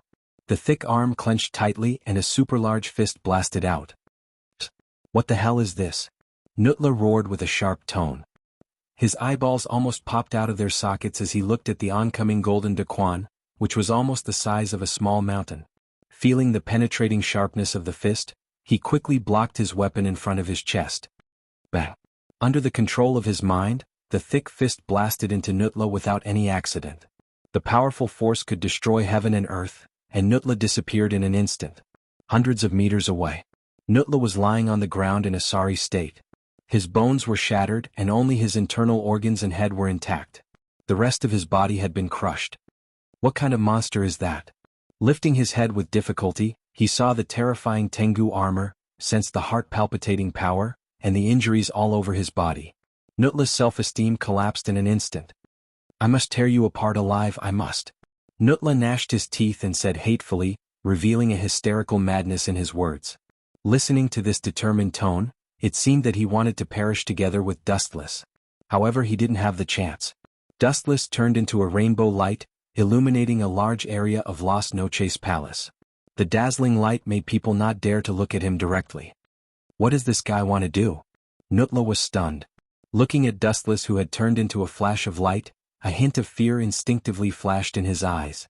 He quickly used all the strength in his body to activate super regeneration. He instinctively felt that something was wrong. Are you still going to struggle? But it doesn't matter. You're lucky that your internal organs weren't destroyed just now. This time I'll crush your entire body. With a sinister smile, the light gathered in Dustless's hands swarmed out. The moment it appeared, it almost covered the entire sky. Yasukani no Magatama. Whoosh whoosh whoosh. Thousands of sharp piercing sounds made people shudder. Nutla stared blankly at the falling light bullets. His face was ashen, and the idea of super regeneration was put down. Bang bang bang. Not only Nutla's body, but the earth was also affected by the most ruthless and cruel radiance. Countless holes were dug out, and almost half of Las Noches Palace was filled with holes. As for Nutla, his body was crushed into powder, and the stench of a foreign species was still lingering. Life and death were completely destroyed. Not to mention continuing to fight with Dustless, Nutla didn't even leave behind a corpse.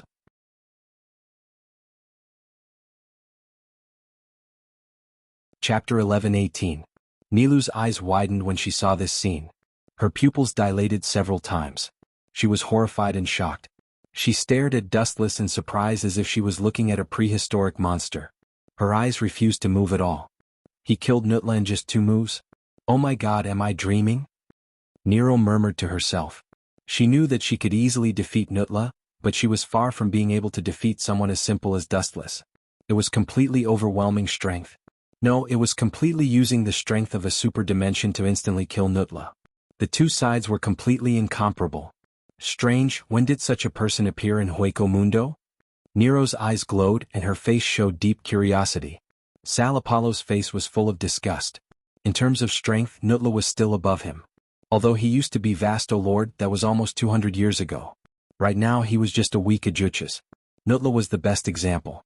He did not even have the time to release his blade before he was killed by Dustless. Only 2 moves. No, only 1 move. In Sal Apollo's view, the last move, Yasukani no Magatama, was completely unnecessary. It was just a casual move and he did not even make a move, but Nutla was instantly crippled. How do you feel? After approaching Nero and seeing that she was safe and sound, Dustless smiled and said, "This is just a small injury. There is no need to worry about it." Nero nodded and looked at Dustless gratefully.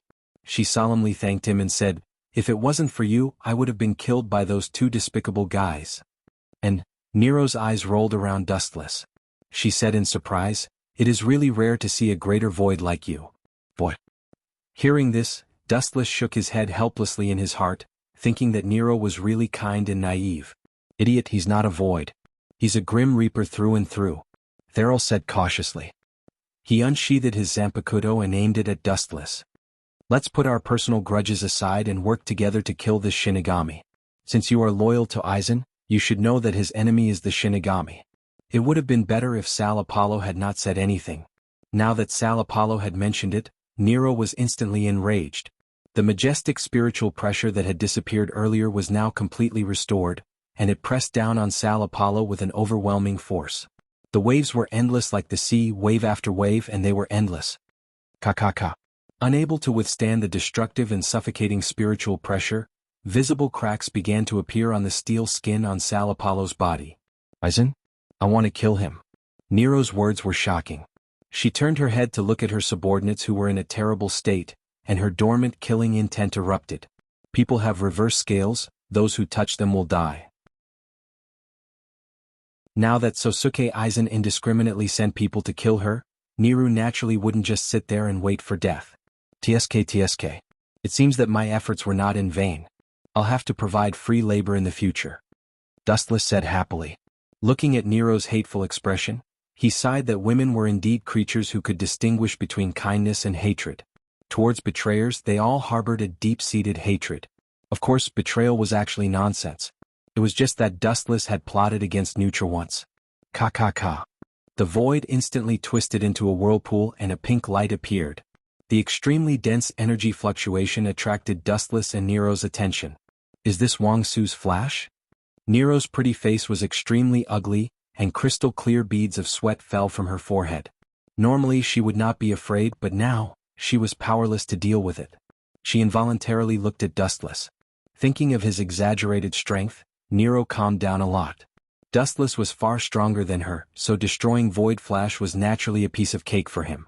It was just a small matter. "Go to hell, you 2 eyesores," Therial Apollo said hatefully. He exerted his Ryatsu and the pink Void Flash grew bigger and bigger. Whoosh whoosh whoosh. The light that had reached the bottleneck gushed out, directly crushing Dustless and Nero. Its power was extremely powerful. Everything that was covered by the pink light was distorted, and even the passing wind and sand were forced to change their trajectory. Boom boom boom. The moment the energy sphere appeared, it turned into a thick beam of light. Dustless and Nero were not worth mentioning.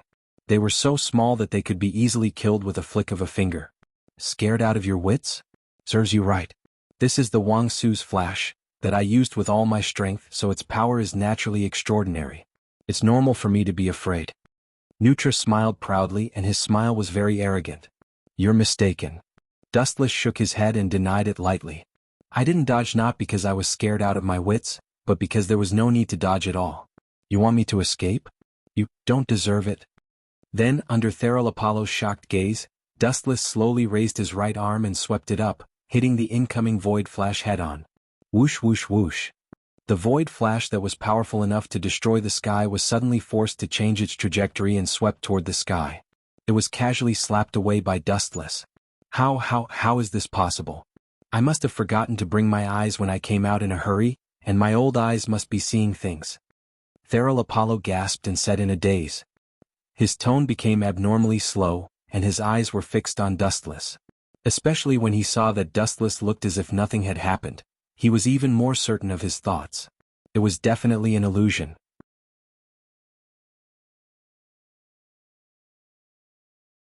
Chapter 11:19. Sal Apollo's face alternated between red and purple as he clenched his fists tightly. Whether it was an illusion or a dream, he had to admit that the Dustless in front of him was a super god. Damn it, if I'm dreaming it should be my dream. Why is he so strong in my dream? This isn't fair. Sal Apollo cursed in his heart. He felt powerless, and even though he tried to suppress the fear in his heart, his pale face betrayed him. This was the first time he had witnessed such a miraculous scene. Flash had sent Wang Su flying with a single hand. Boom, boom, boom. At the same time, a deafening roar came from the sky, and a pink light covered the sky within a few kilometers, creating a large vacuum. TSK. If this void flash didn't explode, you would have thought that I did something to it. No, you would have thought that you overslept. Looking at the dumbfounded Sal Apollo, Dustless teased. While speaking, his words were full of sarcasm and disdain. Don't be so smug. Hearing this, Sal Apollo's face changed greatly. He had always thought of himself as superior, so how could he stand being mocked by Dustless? He was the most outstanding scientist in Hueco Mundo, and no one had ever dared to speak to him in such a disdainful tone. Even Sosuke Aizen spoke to him as if he was equal. He's very strong and his body is very unusual. Be careful. Seeing Dustless's arrogance, Nero had to remind him. He's not as simple as he looks on the surface. I remember that about 200 years ago he was a complete Vasto Lord. Later, for some reason, his soul suddenly split into two, and his strength fell to a Juches. It's too late to say anything now. This blind death has angered this genius. He must pay the price to appease my anger, his life. Seeing that Nero had revealed his identity, Sal Apollo immediately clamored. His arrogance made it seem as if he would kill even the King of Heaven. I know. Dustless nodded. His next words made Nero and Sal Apollo vomit blood. He said, if it weren't for the lack of time, I would have dissected him and observed him. His soul can be divided into two. He's not simple. Dustless's tone was full of praise. To be able to split one's soul into two independent existences, he knew that he could not do it. He was somewhat impressed by Sal Apollo. You want to dissect me? Thar Apollo ignored all the bullsh** tea that Thar Apollo had spouted. Thar Apollo's handsome face was contorted as he roared, even if your head captain is here, he won't be able to save you, you bastard. Dustless's eyelids didn't even twitch when he felt the murderous aura coming at him. He directly ignored it. After glaring at Dustless fiercely, Sal Apollo suddenly took out a bottle of medicine. Dustless looked at it coldly and put it to his mouth. Stop him. Nero hurriedly urged Dustless. Sal Apollo is a mad scientist. His research will definitely change the outcome of this battle. Let him do what he wants. Dustless was indifferent. He said nonchalantly, I'm looking forward to seeing what effect the medicine will have on him. Nero didn't know whether to laugh or cry. She was sure that after Sal Apollo swallowed the pill, his strength would at least increase by a few dimensions. Haha. Sal Apollo roared with arrogant laughter. Then, a majestic spiritual pressure seemed to descend from the sky. It was so oppressive that it was difficult to breathe. Nero looked at Sal Apollo in horror. Suddenly, a terrifying thought flashed through her mind. Could it be that he has recovered all his strength from before? Looking at Sal Apollo, Nero's eyes flashed with astonishment. She could clearly feel that Sal Apollo's spiritual pressure was rapidly expanding, surpassing her at her peak. After all, Sal Apollo was Vasto Lord more than 200 years ago. I really don't know what you are afraid of. Just because he is Vasto Lord and has recovered his peak strength? Don't just limit your vision to Vasto Lord. Set your sights higher. There are many existences in this world that are stronger than Vasto Lord. For example, Sosuke Aizen, who you used to work for. Dustless explained calmly, turning a deaf ear to the immense spiritual pressure emanating from Sal Apollo. TSK. Don't tell me you are at the same level as Sosuke Aizen. Sal Apollo sneered. His eyes were full of arrogance. He closed his eyes and felt the spiritual pressure in his body. The trump card is usually used last. This is the price you have to pay for angering me. With a sneer, Sal Apollo took a step forward. He was as fast as lightning and then he attacked. So fast. Nero was shocked. She could only see a faint afterimage. That exaggerated speed was beyond her detection ability. Whoosh! In an instant, the storm suddenly disappeared. It evaporated into thin air. She couldn't sense the spiritual pressure anymore. Where did he go? Nero's expression changed. She was on guard. She looked around and focused on searching for Sal Apollo's spiritual pressure. Behind your body, Dustless reminded her indifferently. Nero was stunned when she heard that. She turned around and saw Sal Apollo. TSK. Death God, your reaction is quite fast. Sal Apollo, who was behind him, was surprised. Then he mocked arrogantly, but you still have to die. Bastard, when did it start? At that moment, a sharp pain suddenly spread throughout his body. Sal Apollo screamed.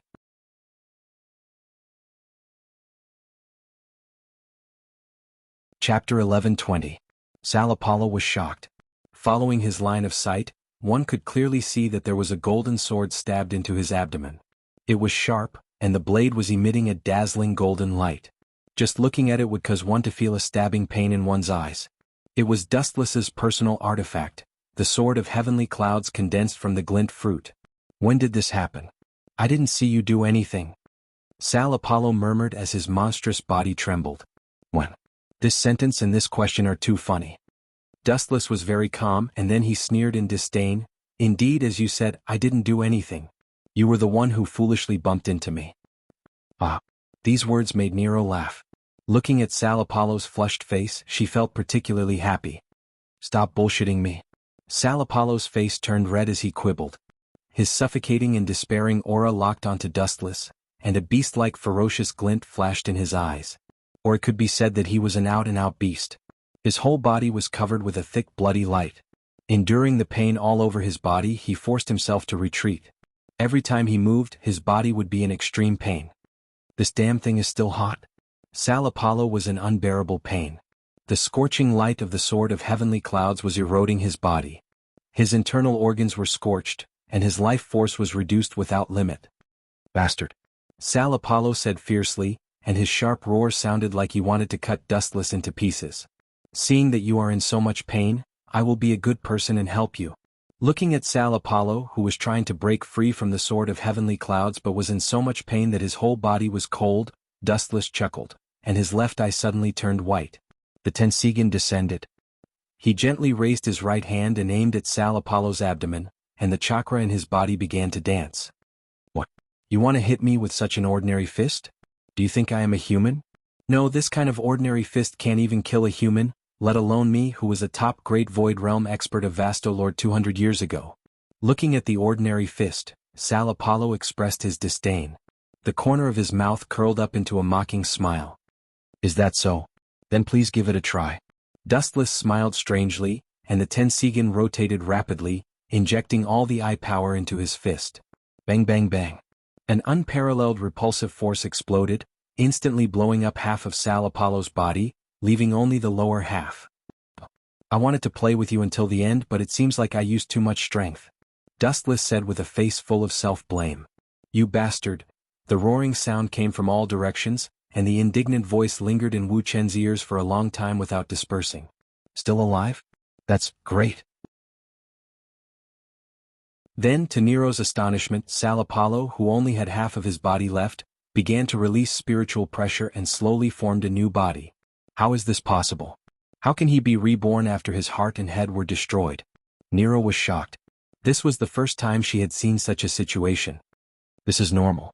This guy was Vastolord 200 years ago, and it is normal for him to find ways to improve his strength or his physical ability. Don't forget that he is a scientist and it is normal for him to invent some strange things. Dustless explained calmly. After all, he was Vastolord and it was normal for him to have some trump cards. Are you saying that my invention is a strange thing? Sal Apollo was furious. Voidness was composed of negative emotions, and except for a few individuals, many people were easily angered. How dare you say that such a great invention is strange? This is blasphemy. Sal Apollo roared with all his might. Then he declared proudly, my body, after decades of modification, has far surpassed the ability of super regeneration. Even if there is only a tiny bit of flesh or a single cell left, I can recover it. Sal Apollo was extremely arrogant and acted as if he was invincible. This made Nero frown. If what Sal Apollo said was true, then this guy had an immortal body and could be said to be invincible. Is that so? Thank you for your reminder. Dustless's spiritual pressure and chakra were all extinguished, and he thanked Sal Apollo seriously. Soon after, the corners of his mouth lifted slightly, revealing a terrifying arc. Since you've told me your weakness, then I'll shatter your entire body. Truth-seeking jade. She waved her hand and a black ball the size of a fist appeared. Bah! Are you trying to scare me? Childish. Seeing this, Sal Apollo smiled disdainfully. How could such a thing destroy him? He waved his hand and said, "Come at me if you dare. I promise I won't dodge." Then, "Please go to hell," Dustless said coldly. With a thought, the truth-seeking jade instantly enlarged by hundreds of times, turning into a large ball and swallowing Sal Apollo, who was unaware of it. He didn't even have time to scream before he disappeared. Now, except for Baligan, the king of Hueco Mundo, who was killed by Dustless last time, there was one less Vasto Lord. Won't Aizen Sosuke vomit blood from depression? Dustless thought to himself. Baligan had been killed, and so had Grimjow and Nutla just now, and Sal Apollo were no exception. Hellable used to be Dustless's secret chess piece, and now Nero had been betrayed by him. Aizen Sosuke's 10 blades were in pieces.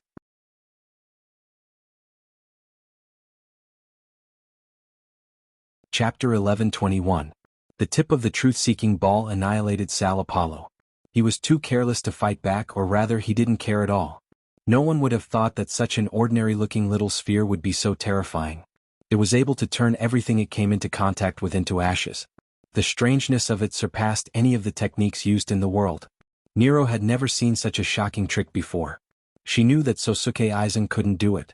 She keenly felt that the ball didn't have Ryatsu. It was made of a special kind of energy. She had never seen it before. How is this possible? Nero's eyes widened, and her mouth opened so wide that a fist could fit in it. She was so shocked that her whole body was numb. The eyes that looked at Wu Chen were filled with obvious changes. They were filled with blind worship and respect. Hueco Mundo was a place where the strong were respected.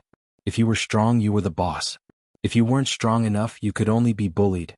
Aizen was a Shinigami who could ride on top of all the grand voids because of his unprecedented strength. That's the best. It'll be easier to fool them. Seeing this, Dustless smiled and deliberately said, "That bastard Sosuke Aizen is really hateful. He even betrayed his own subordinates." After saying this, Dustless looked at Nero's half-dead subordinates. "I will kill him," Nilu said with hatred. She looked at the subordinate officials with red eyes. She looked like she was about to cry, and I felt pity for her. However, it's a pity that you can't kill him in this state. Sosuke Aizen's strength is second to none in Soul Society. Even the so-called Vasto Lord can't withstand a single move from him.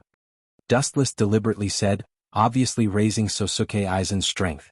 He said, "Maybe you don't know, but in Soul Society, even the head captain doesn't dare to underestimate him."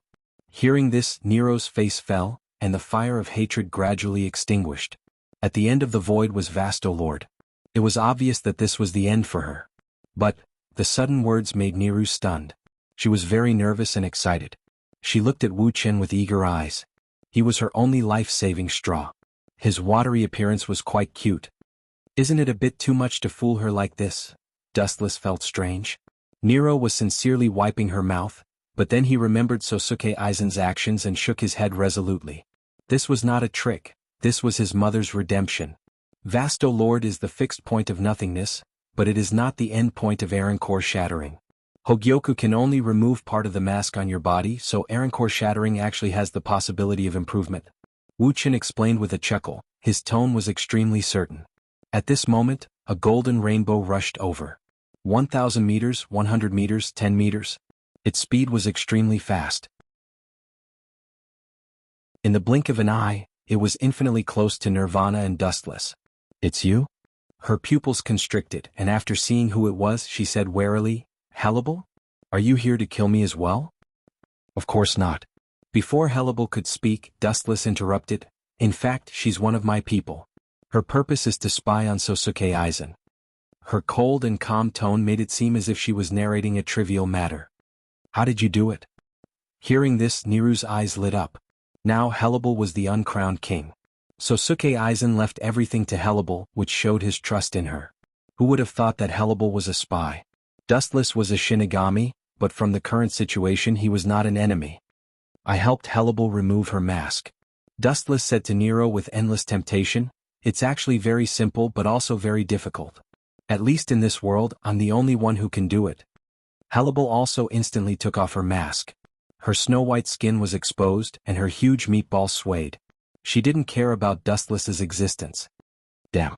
It's even bigger than my head, this feeling, tsk.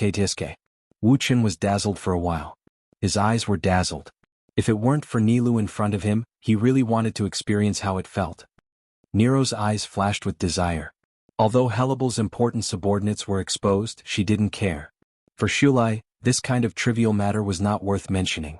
Growing up in an environment where the strong preyed on the weak, they only pursued power. "Greetings, my lord."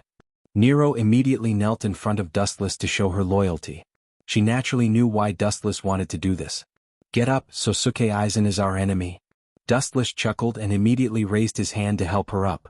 Nero was slightly moved. Sosuke Aizen would not do this. "Bring your subordinates here, I can restore them." Looking at Nero's dying subordinates, Dustless wanted to be a good person to the end. Of course, to be precise, he wanted to win people's hearts. Super regeneration was not an ability that every Shulai had. Nero's subordinates did not have this ability, so their bodies were destroyed and they could only wait for death. This kind of problem was very tricky for Nilu, but it was just a small matter to Dustless. There was no problem at all. "Thank you, my lord." Nero was grateful and her tone was unusually excited. "It's rare to see a great Shulai like you." Dustless sighed with a thought-provoking tone. Nero was the only one in Hueco Mundo who would put down her face to beg for help for her subordinates. However, perhaps this was why she was so cute.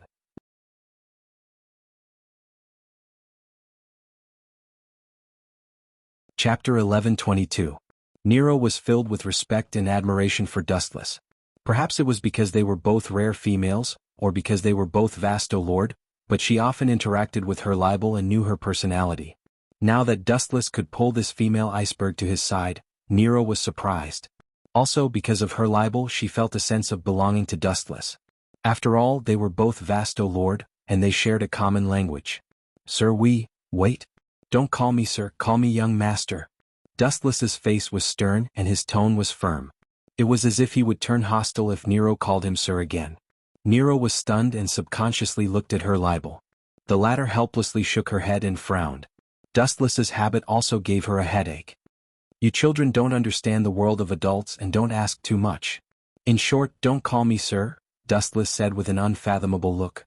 "That's because everyone who calls me sir is a traitor." Wuxian secretly complained in his heart. He immediately looked at Nero, who wanted to say something, and asked, "What's the matter? Tell me." Nero nodded and asked, "What's the next step of our plan? Are we going to kill Sosuke Aizen?" These words attracted Hurlabel's attention, and she eagerly looked at Dustless. "It's still too early," Dustless replied. The two women's eyes dimmed, and they seemed disappointed. After all, Sosuke Aizen was their mortal enemy. As for her libel, you can stay in Hueco Mundo. As for Nero, Dustless's eyes fell on Nero and circled her for a moment. He suddenly made a decision and said, "You will stay with me for the time being. There are still many things I need you to do." Nero didn't say anything. At the same time, the fierce battle in Soul Society continued. Although Yawach himself didn't appear, the battle was still earth-shattering. The eyes of both sides were red with killing intent as they fiercely fought back and forth. The entire Quiet Soul Society was severely attacked and turned into a pile of ruins. Not only that, the scale of the war gradually spreading to the entire Soul Society. Blood dyed the ground red, and the air was filled with the pungent smell of blood. At a certain border area. Dowbreaker 90 Black Coffin. The razor-sharp black lights attacked from all directions. There were so many of them that it was not as simple as tens of thousands.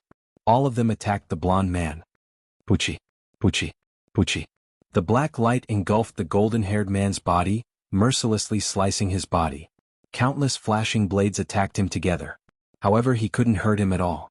His expression remained cold and indifferent from the beginning until the end. He was like a towering statue, and his handsome face seemed to have been frozen forever. There wasn't a trace of expression on his face. "Sosuke Aizen. How dare you betray us?" The golden-haired man raised his head and stared at the person who attacked him. His unchanging face finally had some expression. However, it was filled with cold killing intent. This person was the current leader of Wandenrake, Jugram. Because Yawach was sealed, he was given the ruler's mask, and had been in charge of Wandenrake's affairs. At the same time he was the next king and the leader of the Sterncross Knights. I betrayed you? As if he heard the funniest joke in the world, Sosuke Aizen almost laughed out loud. At the same time he was extremely angry. He no longer concealed his killing intent and erupted like a tide. Your subordinate, the Quincy master called Li Jiabero, ambushed Silver and dared to target my Hengyu. You still dare to say that I betrayed you? Preposterous. Are all of you so shameless? Sosuke Aizen said angrily. His eyes were filled with killing intent as he looked at Jugram, his heart filled with anger. He had always been the one scheming against others, but this time he was tricked by Jugram. Rita? Hearing this, Jugram was extremely gloomy. His eyes flashed with anger. In reality he still didn't understand the situation. Originally, he ordered Rita Barrow to deal with the traitors in the modern world, Candace and Bambietta. Who would have thought that not only would he not return, he would even recklessly attack Soul Society. The most hateful thing was that he had revealed the secret of Wandenrake for 1,000 years. What made Jugram want to vomit blood was that this was in front of head captain Yamamoto. Left with no choice, Jugram could only order all the members of Wandenrake to attack. Only then would they have the initiative. I have nothing to say about Rita Barrow, but it is a fact that you provided head captain Yamamoto with information about Wandenrake. Jugram didn't reply. He still couldn't find Rita Barrow. He dared to have ideas about Hogyoku, so it is normal for me to betray you. Sosuke Aizen didn't care. He looked at Jugram with a burning desire to fight. Stop talking nonsense, let me see how different you are as the leader of a knight regiment. Aizen's Ryatsu shot out a cold light, and his Ryatsu surged. He pounced on Jugram, intending to start a fierce battle. Serves you right, you two idiots who always think that you are infallible better die. Ever since the last lesson, Sosuke Aizen always hid Hogyoku on his body in case he was unprepared. These words naturally fell into Hogyoku's ears, or Dustless, who was disguised as Hogyoku's consciousness.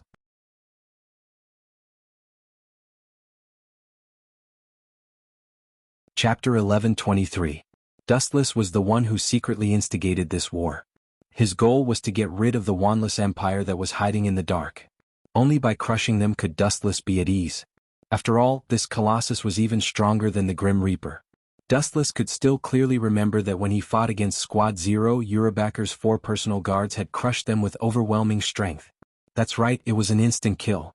The most shocking thing was that when he fought against head captain Yamamoto, although Urabacker had used a trick to get rid of him, it was enough to show Urabacker's foresight.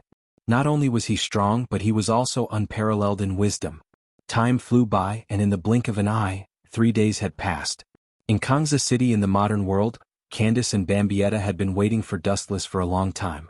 After all, Dustless was now equivalent to their boss.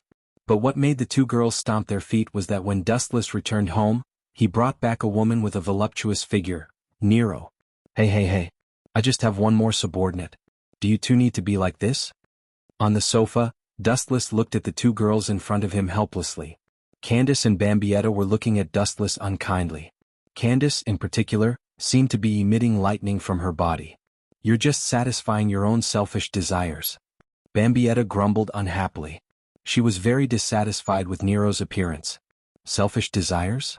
Hearing this, Dustless stared blankly. After thinking for a long time, he still couldn't understand what they were talking about. He couldn't help but ask curiously, forgive me for being blunt, but the selfish desires you're talking about are, gulp.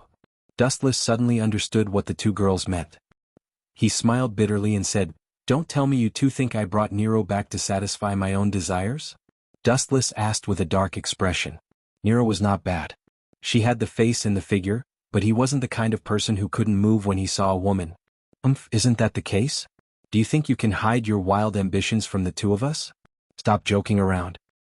Sometimes you're just a pervert. Bambietta sneered. Sometimes you're just a pervert. Bullshit. Dustless cursed in his heart. When he brought Nero back, he really didn't think in that direction. If I don't teach the two of you a lesson, you won't know how powerful I am. In the future you might even go overboard and accuse me.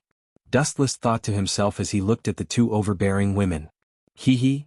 Dustless seemed to have thought of something as he let out a chilling laugh from his throat, causing the souls of the two women to tremble. What do you want? Looking at Dustless's green eyes, The two girls glanced at each other and instinctively felt that something was amiss. They said in unison, "I advise you not to have any crooked thoughts, otherwise." The two of you once said that as long as Wandless Empire collapses, I can do whatever I want to the two of you, right? Dustless dragged out his words as he asked maliciously. Hearing this, Candace and Bambietta were stunned. Back then, when they were forced into a corner and were about to be destroyed by Quincy, they did say that. Now that Wandless Empire is fighting with the Death God, it's only a matter of time before it collapses. Now the two of you can redeem your promise. Back then the two of you said that you would be my slaves. Dustless smiled as he looked at the two women's delicate bodies. About that, Hearing this, the two women's faces flushed red. Candace argued with a red face, Wandless Empire hasn't been destroyed yet, so it doesn't count. That's right. Bambietta nodded. You're twisting words and forcing logic. Dustless curled his lips in disdain as his gaze fell on Bambietta. Staring at her sparkling eyes and curvaceous body, he took advantage of her carelessness and pulled her into his arms. You're an exception. You lost the bet back then, so you've been my maid for a long time. Dustless said with a smile as he blew hot air into Bambietta's ear. Serving her young master in bed is also one of the duties of a maid, isn't it? You. Bambietta's face flushed red as a strange emotion spread through her. Especially the scorching aura from Wu Chen's body, as well as the faint smell of sweat, it caused her mind to be in a mess. Little Bambietta, just obey him. Seeing that Dustless was only circling around Bambietta, Candace relaxed and said with a smile, You're his maid anyway. You're right. Dustless gave her a look of praise, then looked at Candace who was beaming with joy.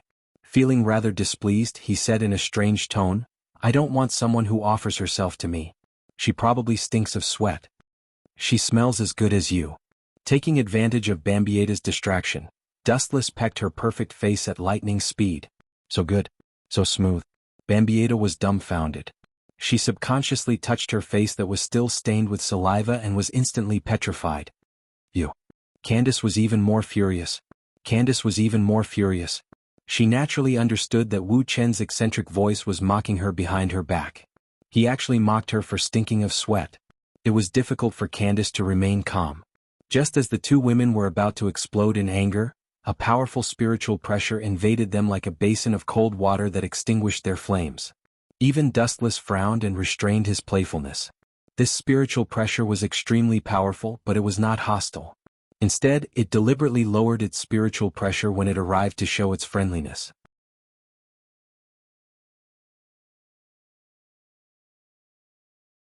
Chapter 11:24.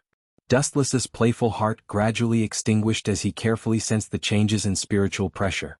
He could not help but be surprised because he felt that this abnormal spiritual pressure was very familiar. He had encountered it before. Who could it be? Dustless murmured, frowning as he thought to himself. It should be a powerhouse you once knew. The other party deliberately lowered his spiritual pressure as a gesture of goodwill. Otherwise, he would have already killed his way in. Candace showed her rare wise side as she analyzed carefully. Although the other party deliberately lowered his spiritual pressure and controlled it very skillfully, it's obvious that he has undergone years of training. He's obviously a captain-level Grim Reaper. No matter who he is, if he doesn't know what's good for him, I don't need to reason with him. Dustless stretched his waist lazily. No matter who the other party was, there was no need to care. If it was go against the current, he could just kill him. Soul Society was now in a mess anyway, and no one would care about what happened in the modern world. Candace and Bambietta looked at each other and fell silent. After all, Dustless was their boss, and now that their strength had been taken away, they would only be a hindrance, so they simply chose to turn a deaf ear. I hope I didn't choose the wrong person. Outside the villa, a middle-aged man with a hat muttered to himself. Oh, what a rare guest. Looking over, a young face wearing a kimono and holding a walking stick came into view. He was very young, but his eyes were exceptionally weathered. Isn't this Manager Pu Yuan? Suppressing the astonishment in his heart, Dustless asked indifferently, What brings you here from afar? Seeing that you are safe and sound, you seem to have expected that I would not be sealed.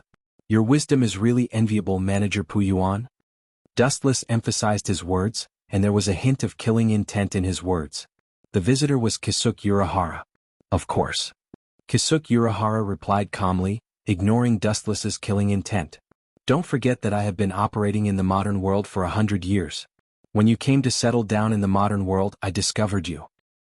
I see. Dustless didn't doubt his words and asked with interest, then why is Urahara's store manager here? Don't tell me you're here to arrest me. Hearing this, Urahara Kisuke smiled bitterly. If he really had such strength, he would have gone to the Broken Soul Society. I'm here to seek cooperation. Urahara Kisuke took a deep breath and said solemnly, although I don't know how you broke out of prison, since you escaped and didn't do anything to Soul Society, it means that you don't want Soul Society to be destroyed. After that, Urahara Kisuke looked at Dustless thoughtfully, looking forward to his answer. Idiot, it's only natural that I won't do anything. That's because someone else will do it for me. Dustless despised him in his heart, but he still pretended to be surprised and asked curiously, then why is manager Urahara here? Urahara Kisuke's expression suddenly stiffened and he said solemnly, to be honest, I'm here to seek cooperation with you. Now Soul Society is on the verge of collapse, and there's a possibility that it will be wiped out by annihilation at any time. Dustless couldn't help but be startled when he heard this. He lowered his head and thought silently, but he was shocked. The Grim Reaper he expected was not so fragile. However, the current situation seemed to be the opposite of what he expected. Dustless hoped that Grim Reaper and Annihilation would both suffer, instead of a one-sided annihilation. It seems that it's just as I thought. Although I don't know the reason, he doesn't want Grim Reaper to be destroyed. Urahara Kisuke suddenly smiled and exhaled a mouthful of turbid air. He immediately remembered the terrible situation of Soul Society and said bluntly, Annihilation suddenly invaded, and Soul Society is now in imminent danger. Impossible. What about Head Captain Yamamoto and Squad Zero? What are they doing? Don't tell me they've all been wiped out. Dustless asked suspiciously, thinking of the strength of the Head Captain and Squad Zero. They are very strong, but Annihilation is also very strong. They launched a sneak attack first, and Grim Reaper is almost always suppressed. Urahara Kisuke smiled bitterly and said, this time I came to cooperate with your excellency. Otherwise, Soul Society may step into a land of eternal damnation. Dustless's thoughts changed. Although he was happy that Squad Zero, Head Captain Yamamoto, and Sosuke Aizen were brutally beaten up, it was not in line with his original intention to be defeated by Annihilation. You want to drag me down with you? Dustless asked coldly after a moment. Urahara Kisuke paused for a moment and said, you're right to think so, but this is the current situation of Soul Society.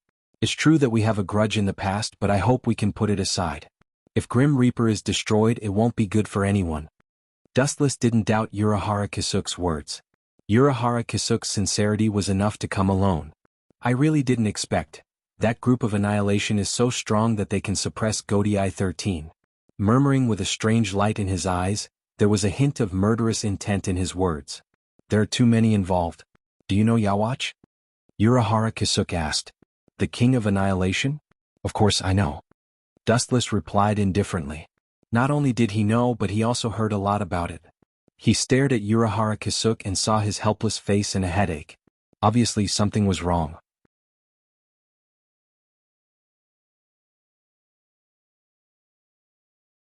Chapter 1125.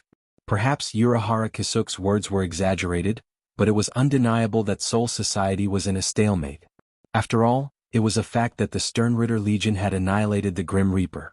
Even Yawatch Jugram and the guards did not make a move. By the way, there is another important question. Speaking of this, Urahara Kisuke's face was extremely solemn. He pondered and said, when I was still the captain of Soul Society, I heard a lot about Yawatch. About Yawatch?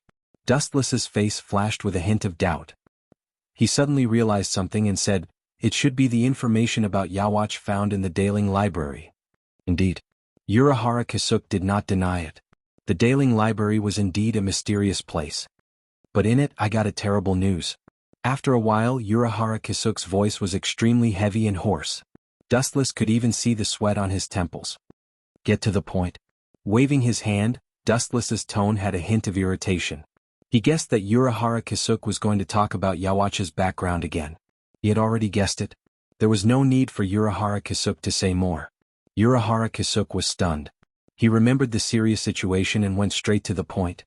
He said cautiously, in short, that group of Quincy is very troublesome.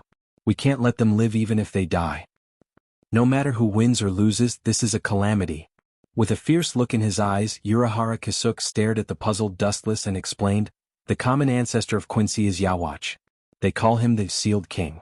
All Quincy have Yawach's blood in their bodies. Their abilities also belong to Yawach, including the Sternritter Legion that is attacking Soul Society now. Their abilities are all given by Yawach. I also know this. Yawach has an ability called Saint. After a Quincy dies, their souls all belong to Yawach. He can use Saint to resurrect all those who died." Before Dustless could finish the last few words, his voice suddenly stopped. Looking at his face, it was like a dark cloud. He suddenly realized that once all the Quincy are annihilated, their souls will all return to Yawach, which may also lead to Yawach's early resurrection.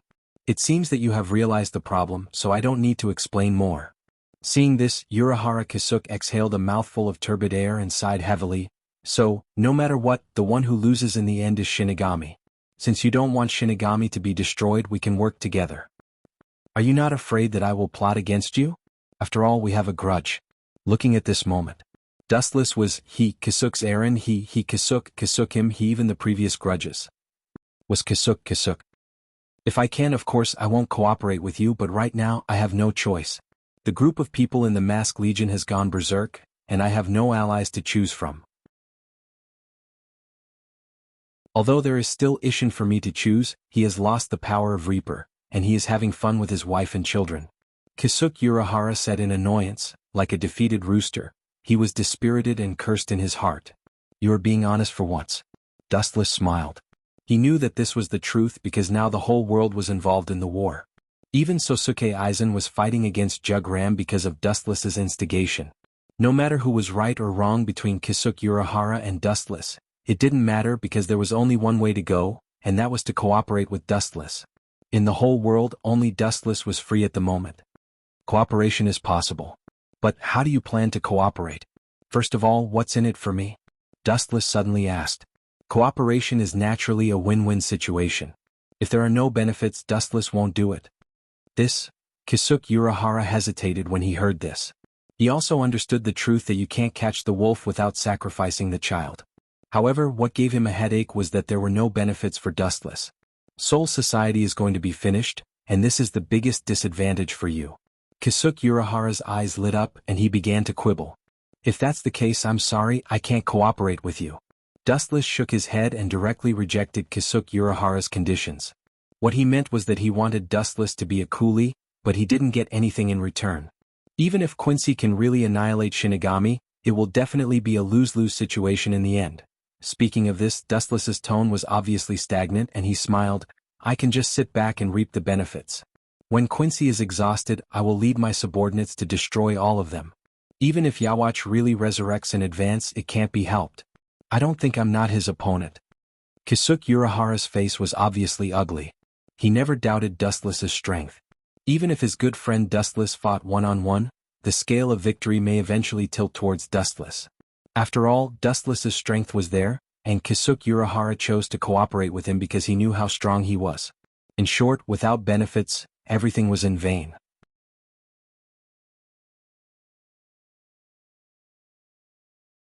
Chapter 11:26. Urahara Kisuk bowed his head and was silent for a while. His head was dizzy and very uncomfortable. After thinking hard for a long time, he still didn't think that he could give Dustless anything. Manager Urahara seems to be very confused. Dustless chuckled, then his face changed and said with a cunning look, How about I say a condition? Hearing this, Urahara Kisuk restrained his expression, and a cautious look flashed across his face. Staring at Dustless's gloomy face, Urahara Kisuk instinctively felt that something was wrong. He seemed to be making a deal with a devil. Being stared at by Dustless's shining eyes, Urahara Kisuk felt uncomfortable and had a feeling that a great disaster was coming. It doesn't matter if you don't agree, but one thing is certain, Soul Society will not last long. Dustless said calmly and deliberately added, Head Captain Yamamoto is old, and Soul Society has been severely damaged by me before. The probability of them blocking Quincy's attack is 0, and they are close to extinction. Urahara Kisuk's face turned black and extremely ugly. He gritted his teeth and said, What's the condition? Let's hear it. I knew you would agree, so why are you hiding it? Dustless was very disdainful and immediately thought for a moment and said, One day in the future after Soul King falls, You must stand up and support me to become the new Soul King. Urahara Kisuke was petrified, his eyes widened and stared at Dustless in a daze. Are you serious? Soul King will never fall. Hearing this, Urahara Kisuke's first thought was that he had misheard. The fall of Soul King is inevitable. Even if Yawatch lets Soul King go, Dustless will not let Soul King go. He will devour Soul King in some way, and his strength will be increased explosively. Don't think it's incredible, only I can replace Soul King in the world. Wu Chen raised his eyebrows in an unusually serious manner. Soon after, he changed the topic and said, why do you think Squad Zero didn't kill me to prevent future troubles? In fact, Yawatch is a nightmare for them. After the Spirit King is killed, they can use me as a replacement. Urahara Kisuke nodded in agreement. The existence of Psionic King was a disgrace to Yawatch. Therefore he wanted to kill Psionic King by any means possible. It was understandable that Team Zero wanted to find a spare tire. However, the existence of the Spirit King is extremely special. Can you really replace him? He is the foundation to maintain the operation of the world. Not everyone can do it. Urahara Kisuke was puzzled and full of doubts. You don't have to worry about this. Do you agree to my conditions or refuse? Dustless shook his head, apparently not interested in answering Urahara Kisuke's question. If you can really do it, I will definitely support you in the future. After all, this is not good for Soul Society. Urahara Kisuke finally chose to compromise. At the same time he was relieved. If Dustless could really become the Spirit King, then it would be the best. It also meant that this mortal enemy would become an ally from now on. Even if this ally was very strange and his temper was unpredictable, at least from now on, he could barely be regarded as a comrade in the trenches. You group of idiots are simply stubborn. Of course I can't replace the Spirit King, but I can change to another way. A group of big idiots. Seeing Urahara Kisuke smiling, Dustless slandered in his heart. Frankly speaking, he really couldn't replace the Spirit King. After all, the Spirit King was created by human factors, and its purpose was to stabilize the entry and exit of souls. Although Dustless had many abilities, he was not omnipotent. He couldn't stabilize the entry and exit of souls in Hueco Mundo, the modern world, and Soul Society. However, if one day the Spirit King and Dustless merged into one, then it would be a different story. Of course, it didn't mean that Dustless himself and the Spirit King merged into one. Just thinking about the Spirit King's strange appearance, Dustless couldn't help but shudder. Absorb the Spirit King into the Hogyoku, let them merge into one, and then I merge with the Hogyoku, hee, then I will be a brand new Spirit King. You group of idiots are really stupid. Looking at Urahara Kisuke with pity, Dustless's heart was full of sympathy. After absorbing the Spirit King, the Hogyoku naturally became a brand new Radiant, and could provide Dustless with more Ryatsu. Although the Hogyoku claimed to be able to evolve infinitely, but since its consciousness was destroyed by him, its ability was greatly reduced. After absorbing the Spirit King, it could naturally make up for the previous fragmentation, and it was possible to go to the next level.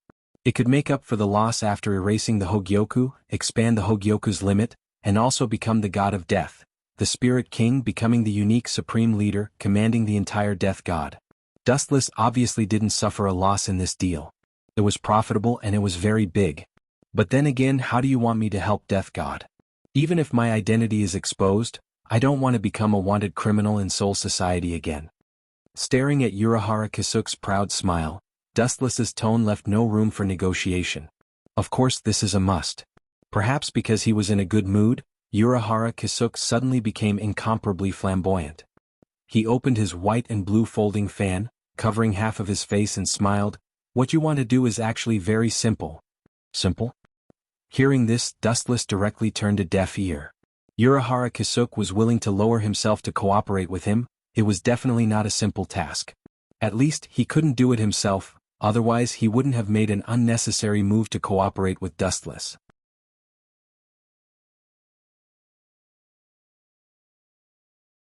Chapter 11:27. Quietly looking at the complacent Urahara Kisuke, Wu Chen couldn't help but feel funny, especially looking at the bandages all over Urahara Kisuke's body. His mind was even more strange. If Urahara Kisuke knew that the person who plotted against him was Wu Chen, who knew what he would think? But now it didn't matter anymore. Your Excellency's task is very simple. Defeat the current leader of Quincy Jugram.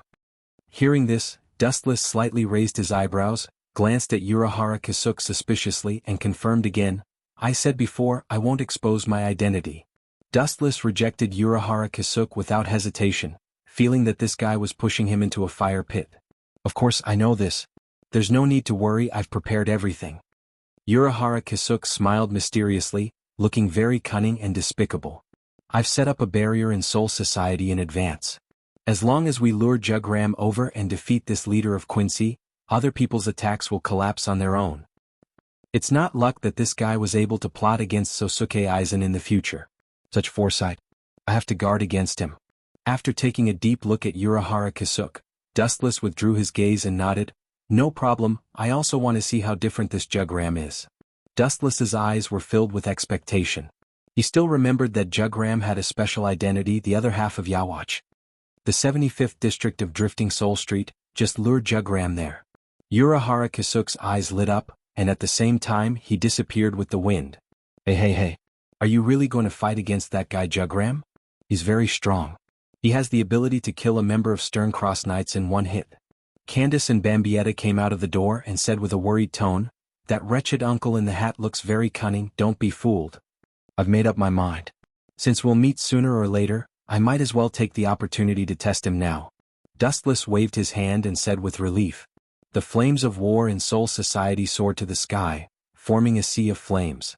Sosuke Aizen and Jugram were fiercely fighting, but Aizen was obviously at a disadvantage and even showed signs of defeat. It's normal for him to be at a disadvantage now, after all he hasn't swallowed Hogyoku yet, and Sosuke Aizen's biggest trump card is useless against Jugram. Dustless murmured.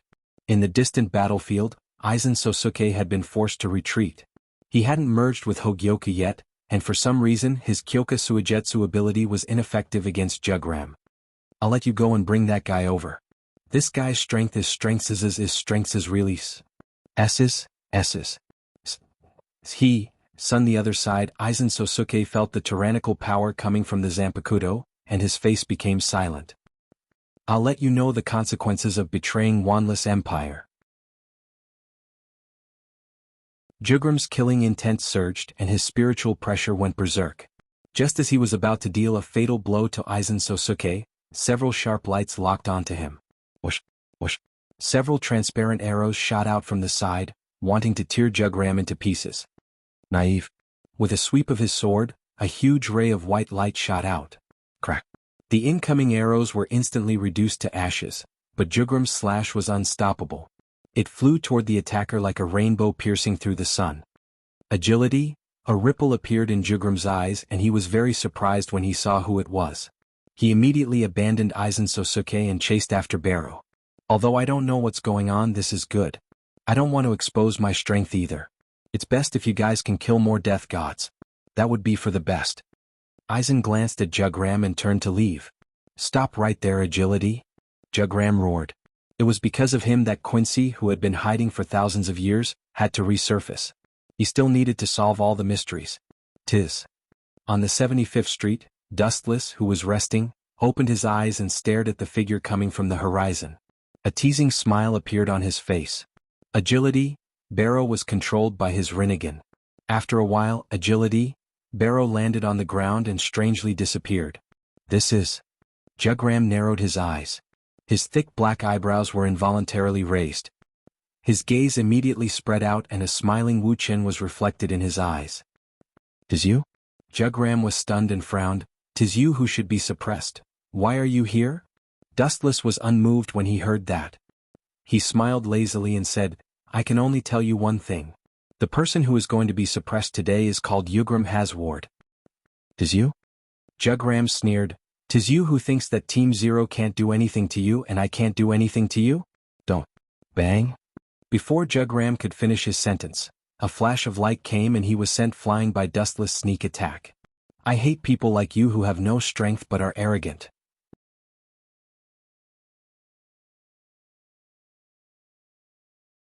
Chapter 11:28. This kick was merciless. It sent Jugram flying hundreds of meters away. A large footprint could be seen on his handsome face. "You're asking for it." Dustless sneered in his heart. It was fine if Yawatch wanted to die. After all, his strength was there for all to see. However, this Jugram was just a personal bodyguard. To put it bluntly, he was just a lackey. "Not bad. You're quite strong." Jugram, who had stood up, was indifferent. It was as if Dustless had kicked someone else. He was very quiet and cold. He did not even touch the wound and ignored it. "This guy is quite open-minded," Dustless said in astonishment as he looked at Jugram. "But that's all there is to it." With a cold laugh, Jugram formed a great sage bow in an instant. It was a weapon specially used by Quincy. Great sage bow. Whoosh whoosh whoosh. Following Jugram's order, a dense rain of arrows instantly shot out.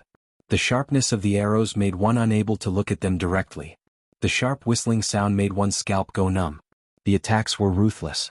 They were aimed at Dustless's eyes, heart, and head. Insignificant skill. Glancing faintly at the arrows that were completely compressed by spiritual particles, Wu Qin directly ignored them. His body directly glowed with a faint light. Whoosh whoosh whoosh. The cold light pierced through Dustless's body. However, he was completely unscathed. The damaged parts only glowed with a golden light. Then they were repaired. He was completely fine. Looks like Bazabi was right. You do have the ability to ignore physical attacks. A strange emotion appeared on Jugram's clean face. He lowered his tactics and spoke with a rare gentleness in his voice. "The Wanless Empire needs experts like you. If you're willing to join us, we can let bygones be bygones. Your friends will also receive the most sincere care." Pfft. Dustless could not help but laugh. He teased, "If you chop off Yawach's head and give it to me as a urinal, I'll consider it. You're courting death." Hearing this, thick killing intent flashed across Jugram's face, and his spiritual pressure soared by countless times. "You think you're invincible? That was unrealistic. According to the information that Busby got from you, the ability of the Holy Word can reach your body after you enter the Holy Body." As soon as he finished speaking, 2 pairs of pure white wings appeared behind Jugram's back. They shone brightly and looked extremely holy. However, in Dustless's eyes, it was an eyesore. "Do you think you're an angel just because you have 2 chicken feathers?" Dustless mocked. His pupils widened, and the black flames began to burn endlessly. Tenso. Netherworld flames burned on both sides of Jugram's wings, rapidly devouring the surface area of his pure white wings. He was slightly taken aback when he saw this, but he immediately swung his blade without hesitation. Pucci. The pure white wings were ruthlessly chopped off by Jugram, and there wasn't the slightest bit of hesitation on his face. "This fellow seems very difficult to deal with." Seeing this, Dustless frowned slightly. Photons condensed in his hand and compressed into a high-density greatsword. Looking at the greatsword in Dustless's hand, Jugram asked, "Is this your Bankai? I don't have a Zanpakuto." Hearing this, Dustless replied in disappointment. This was the only regret in his life. Then he calmly changed the topic and said, "But I do have a Zanpakuto, so I don't need it to deal with a small pawn like you." Dustless's sarcasm would have angered even a person with a good temper. Jugram, who had an unkind expression, pounced over with a twisted face. Filian kick. Like a space jump, Jugram instantly appeared behind Dustless. Then a sharp aura swept up and mercilessly cut toward Dustless's head. Shinra Tensei. The repulsive force erupted rapidly. Caught off guard, Jugram was instantly sent flying by this force. Seeing this, Dustless's eyes shot out a cold light. He did not stop and chased after him. The chakra in his body boiled, and his gaze locked onto Jugram's torn clothes. Dustless's eyes widened and he shouted, "Heavenly hand power." Dustless, who was 20 to 30 meters away, instantly appeared behind Jugram. A huge flash of light filled with destructive aura mercilessly greeted his head. Lightspeed kick. Resplendent flashes of light rumbled and annihilated Jugram's entire body. The powerful force kicked him into the air. Go to hell, eyesore of a small fry. Dustless, whose eyes were filled with murderous intent, was as terrifying as a prehistoric beast. His spiritual pressure burst out like a torrential rain, faintly revealing a turbid coat of arms, an unruly and arrogant talent. Surge, negation, rebound, extend to the ground, know your own powerlessness. Staring at the charred figure in the sky, Dustless finished his chant and spoke in a cold voice. Breaking the Tao's 90, Black Coffin. Under Dustless's all-out chant, the power of the Black Coffin instantly increased. It was eerie and terrifying. An incomparably huge black coffin stood on the ground, emitting an ancient and decaying aura. Inside it, countless sharp invisible blades suddenly appeared and attacked Jugram's body at the same time. Fortunately, Urahara Kisuk had set up a barrier in advance, so no one saw this exaggerated scene. The sharp edges of the black coffin tore Jugram into pieces at the same time.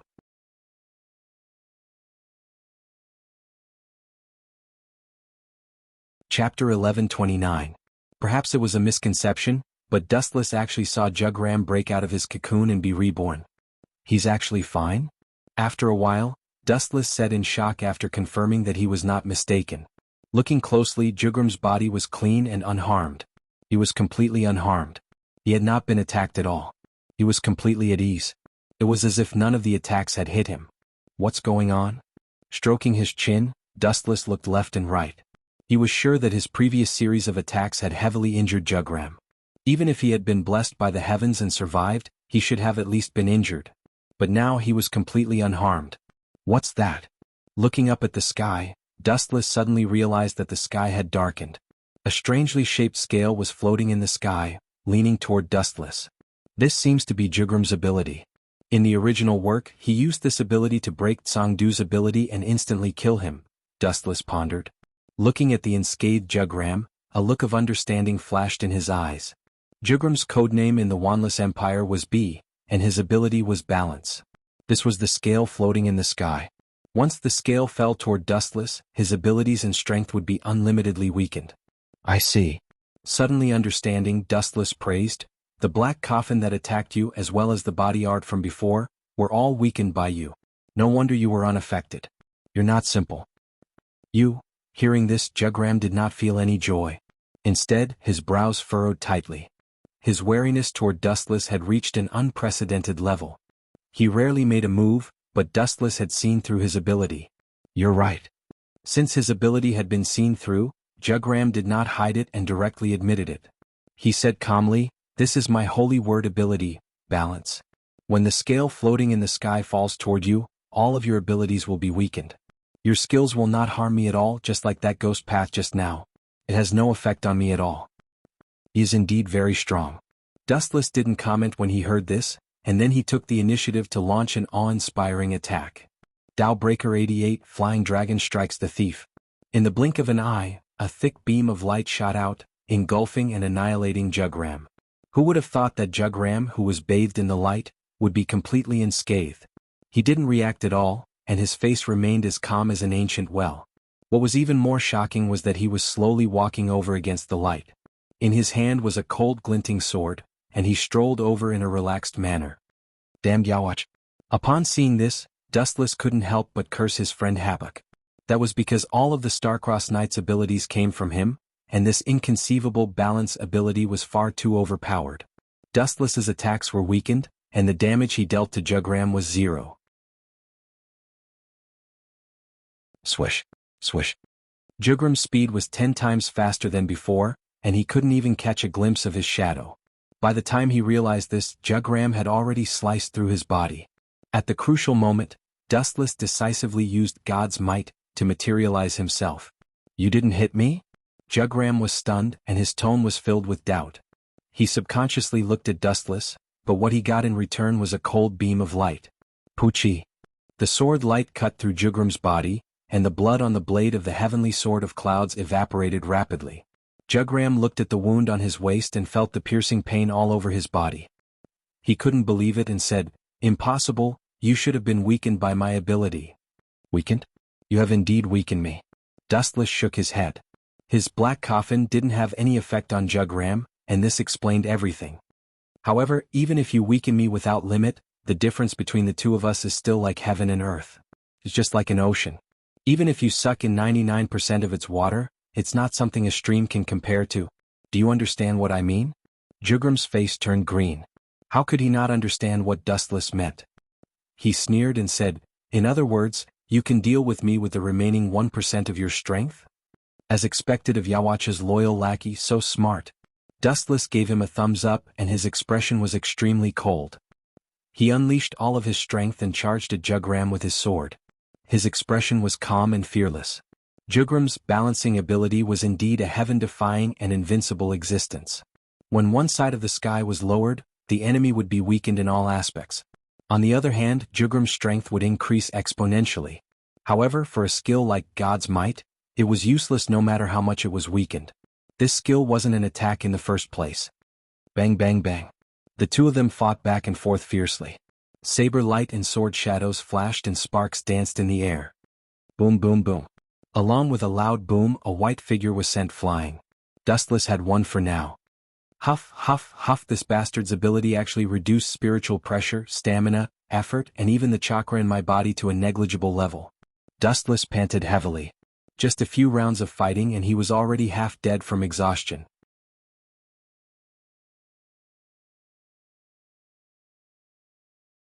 Chapter 1130. Dustless was extremely depressed. In an instant he felt that he had turned into an old man who was hundreds of years old. Walking was extremely tiring, and his whole body was being eroded by some mysterious power. He was like an old man with a candle in the wind, and his strength was being stripped away. In an instant he became weak and powerless. It was as if a gentle breeze could blow him away. This power is really troublesome. Dustless's old face was flushed red, and he almost fainted from exhaustion. Jugram's face didn't change from the beginning to the end. Looking at Dustless, his eyes were filled with pure pity and he said coldly, "It's already commendable that you can hold on until now. Now let me purify you. You should be proud to die in my hands, and you should be able to rest in peace in the underworld for scheming against our wanless empire." After saying that, Jugram stepped forward gracefully. "You want to purify me? You overestimate yourself." Dustless coldly snorted, full of contempt and provocation. The eye power of Samsara's Sharingan went berserk. Even if 99% of the eye power was suppressed, the eye power that erupted was still extremely powerful. After all, Dustless was the main body of the Jubi, and his data in all aspects were perfect. Tomb of Samsara, border prison. Several shadows suddenly appeared, and under the control of Dustless's mind, they immediately rushed towards Jugram. Bang bang bang. Dustless's shadows caught Jugram and beat him up without mercy. The most heaven-defying thing was that these shadows all used armament hockey. That fist, which was harder than a meteor, smashed into Jugram's body, causing him to howl in pain and let out a miserable cry. Boom boom boom. As the foot fell, Jugram's whole body was blasted away by the shadow formed by Tomb of Samsara, border prison. His whole body was covered in blood, and his handsome face was badly mutilated. It seems that he used blood-calming equipment. Otherwise he should have been beaten to a pulp. Dustless muttered in his heart. At the same time he jokingly said, "Yo, how did you get beaten up like this? Didn't you say that you want to purify me? Come here." Dustless was full of disdain and contempt, giving people the feeling that he was a villain who had succeeded. He didn't have the slightest good impression of this Jugram. If it wasn't for the chakra and the various powers in his body being weakened, he would have definitely beaten this guy into a pulp. Looking at his eyes that seemed to see through everything, Dustless's stomach, and he couldn't help but want to vomit. As I said before, even though the river dried up, it's not something that a small stream like you can compare, Dustless said indifferently. Perhaps Jugram couldn't see it, but there were several shadows in front of him. It was impossible for Jugram to get close to Dustless. What kind of despicable trick you? Jugrams of Samsaras. After being beaten up for no reason he was abnormally angry, and the most annoying thing was that he couldn't even find a trace of the enemy. They're right in front of you but you can't see them. Dustless shook his head in pity, full of sarcasm. The shadows he formed using Samsara's tomb, border prison were all standing in front of Jugram, but he couldn't see them. "Since you've shown me such a powerful ability, I'll also open your eyes."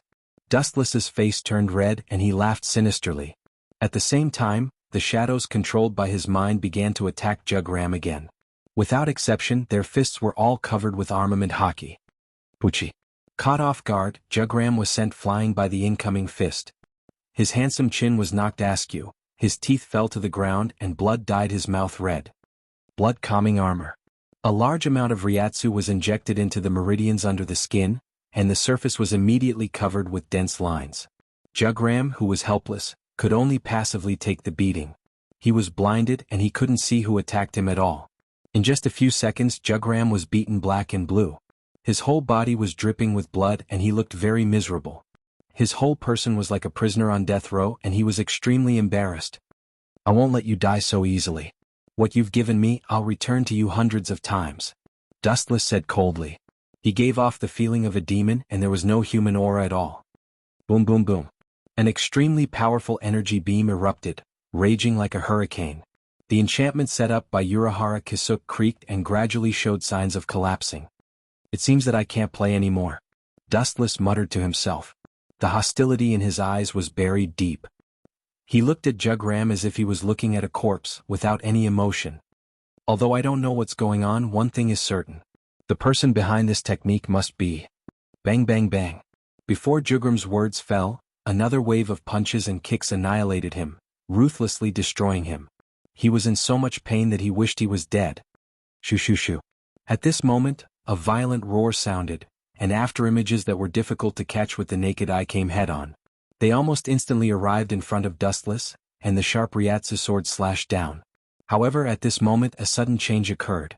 The sudden change made Jugram dumbfounded as he stared blankly at the dazzling sky in front of him.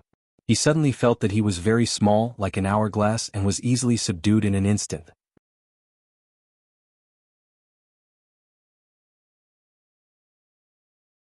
Chapter 1131. The golden light in the void connected together, and the scale and momentum were incomparably vast. It was so dazzling that Jugram could not open his eyes. At this moment, two daggers slowly wrapped around Jugram. His arms and legs were all bound by golden chains, and he was easily subdued like a dumpling. What is this? Jugram muttered. He swayed his body and released his spiritual pressure at the same time, trying to use his powerful strength to shatter the chains. However, the effect caused Jugram's eyes to widen.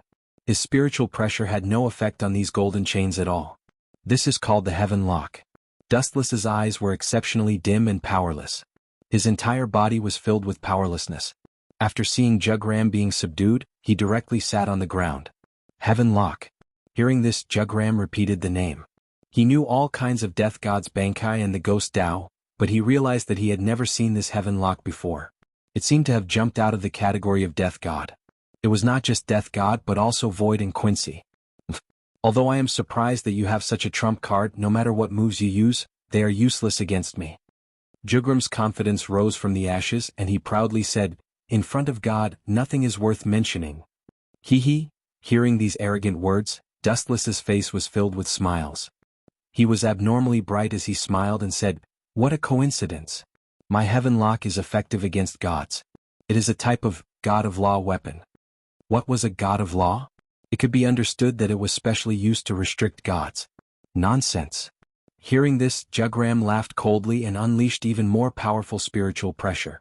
At the same time, his heaven-defying ability of balance was strengthened without limit, weakening the effects of the Heaven Lock. I will show you that the so-called God of Law weapon is actually a piece of scrap metal. Under Jugram's effect, the golden Heaven Lock instantly turned into a trash-like existence. It lost its previous golden luster and became dim. Some parts even rusted. Can such a thing still be called God of Law? Jugram coldly asked. His spiritual pressure spread out in all directions. Just as he was about to completely shatter the Heaven Lock, a change suddenly occurred. Clang, clang, clang. Heavy spiritual pressure washed over the rusty Heaven Lock, but it didn't seem to have any effect. The only thing it did was make a series of crisp sounds. Apart from that, there was nothing special about it. How is this possible? Jugram's pupils shrank when he saw this. His pupils dilated several times as he looked at the firm heavenly lock. His heart turned cold and he was so shocked that he was speechless. She subconsciously raised her eyes and saw Dustless looking calm and composed, as if everything was within his expectations. The uniqueness of the Heaven Lock is not its material, but its uniqueness. Dustless's voice sounded very old as he explained in a neither slow nor slow manner. God of Justice is a type of rule, it has nothing to do with the material used to create the Heaven Lock. What do you mean? Hasworth, who was at a loss, frowned slightly. He felt that Dustless was implying something. The meaning is very simple. Dustless smiled and explained, it's because you're a god that the power of the Heavenly Lock can be maximized. Nonsense. Snorting coldly, Jugram said with contempt, I'll tear this piece of scrap metal apart for you to see. This enchantment won't last long. Don't waste my time. Dustless glanced at Jugram, who had a ferocious expression, and lowered his right arm. The light in the void instantly shone to the extreme. Swoosh swoosh swoosh. Countless divine weapons came crashing down. The sharp cold light was enough to cut through mountains and separate the sky. The void was replaced by a sea of weapons. Gulp. Bean-sized beads of sweat dripped down from Jugram's forehead. Seeing this, Jugram struggled even harder, but it was useless. He could only watch as the weapons came at him. He was destined to be pierced full of holes. Poochie, poochie, poochie. The sound of his body being cut apart didn't stop. Jugram was in an abnormally miserable state. His body was pierced by all kinds of weapons. It was too horrible to look at. His limbs, internal organs, and even his head and throat were all severely injured. You bastard. Jugram used all his strength to speak in a hoarse voice. His throat was already damaged and it was very difficult for him to speak. He said with hatred, "Don't think that you've won. I will make a comeback." "I know that." Dustless smiled calmly. His body had completely recovered, which meant that Jugram was completely done for. However, this was only a temporary victory. After they died, their souls would all belong to Yawach. They could still use their saint abilities to revive again. Unless they killed Yawach himself. So what if I make a comeback? I can kill you once. Do you think there won't be a next time? Idiot, I can only tell you that it will be even easier to kill you next time. Dustless didn't care. He wouldn't fall for the same ability twice. Jugram laughed sinisterly and shouted, "Don't be so, Poochie." Before he could finish his sentence, Jugram's body was cut into two. The cold light of the heaven cluster cloud sword pierced through his body and cut him in half mercilessly. You don't even realize your own identity. A lackey will always be a lackey. His indifferent gaze swept across the ground. Jugram's body instantly burned with black flames. The flames only stopped when he completely disappeared.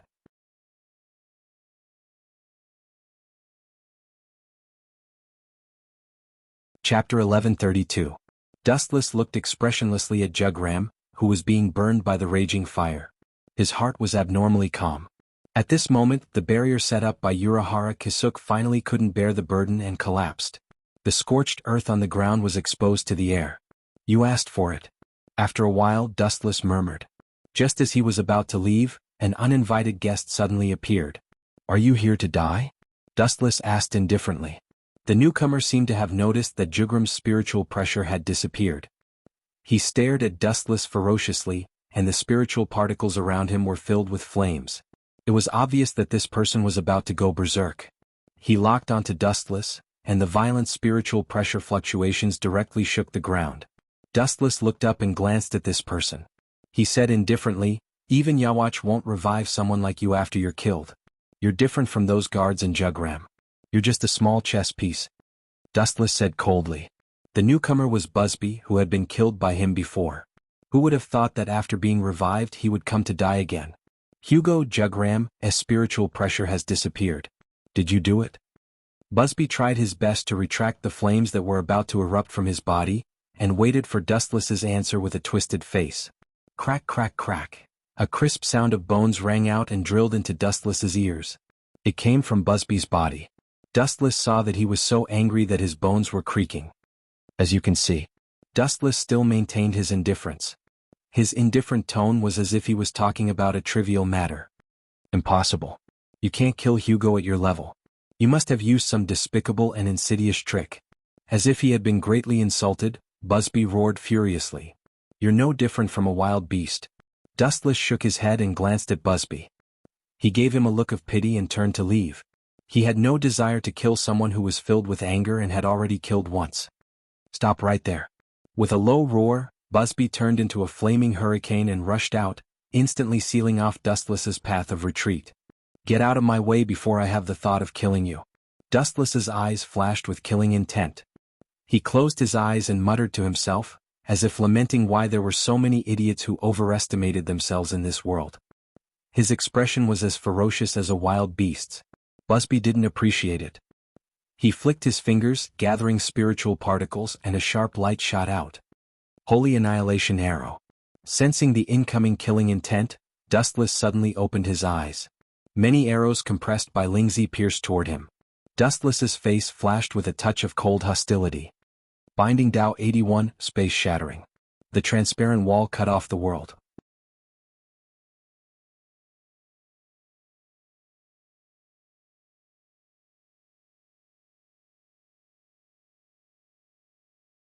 Now, I only have one purpose, to replace the Soul King. That means we still have room for cooperation. Happy cooperation in the future. Urahara Kisuk laughed, but his laughter was very embarrassed. It sounded very forced, full of vigilance and fear. He clearly saw the battle just now. If it weren't for his heaven-defying ability, Urahara Kisuke was sure that Jugram would have been instantly killed.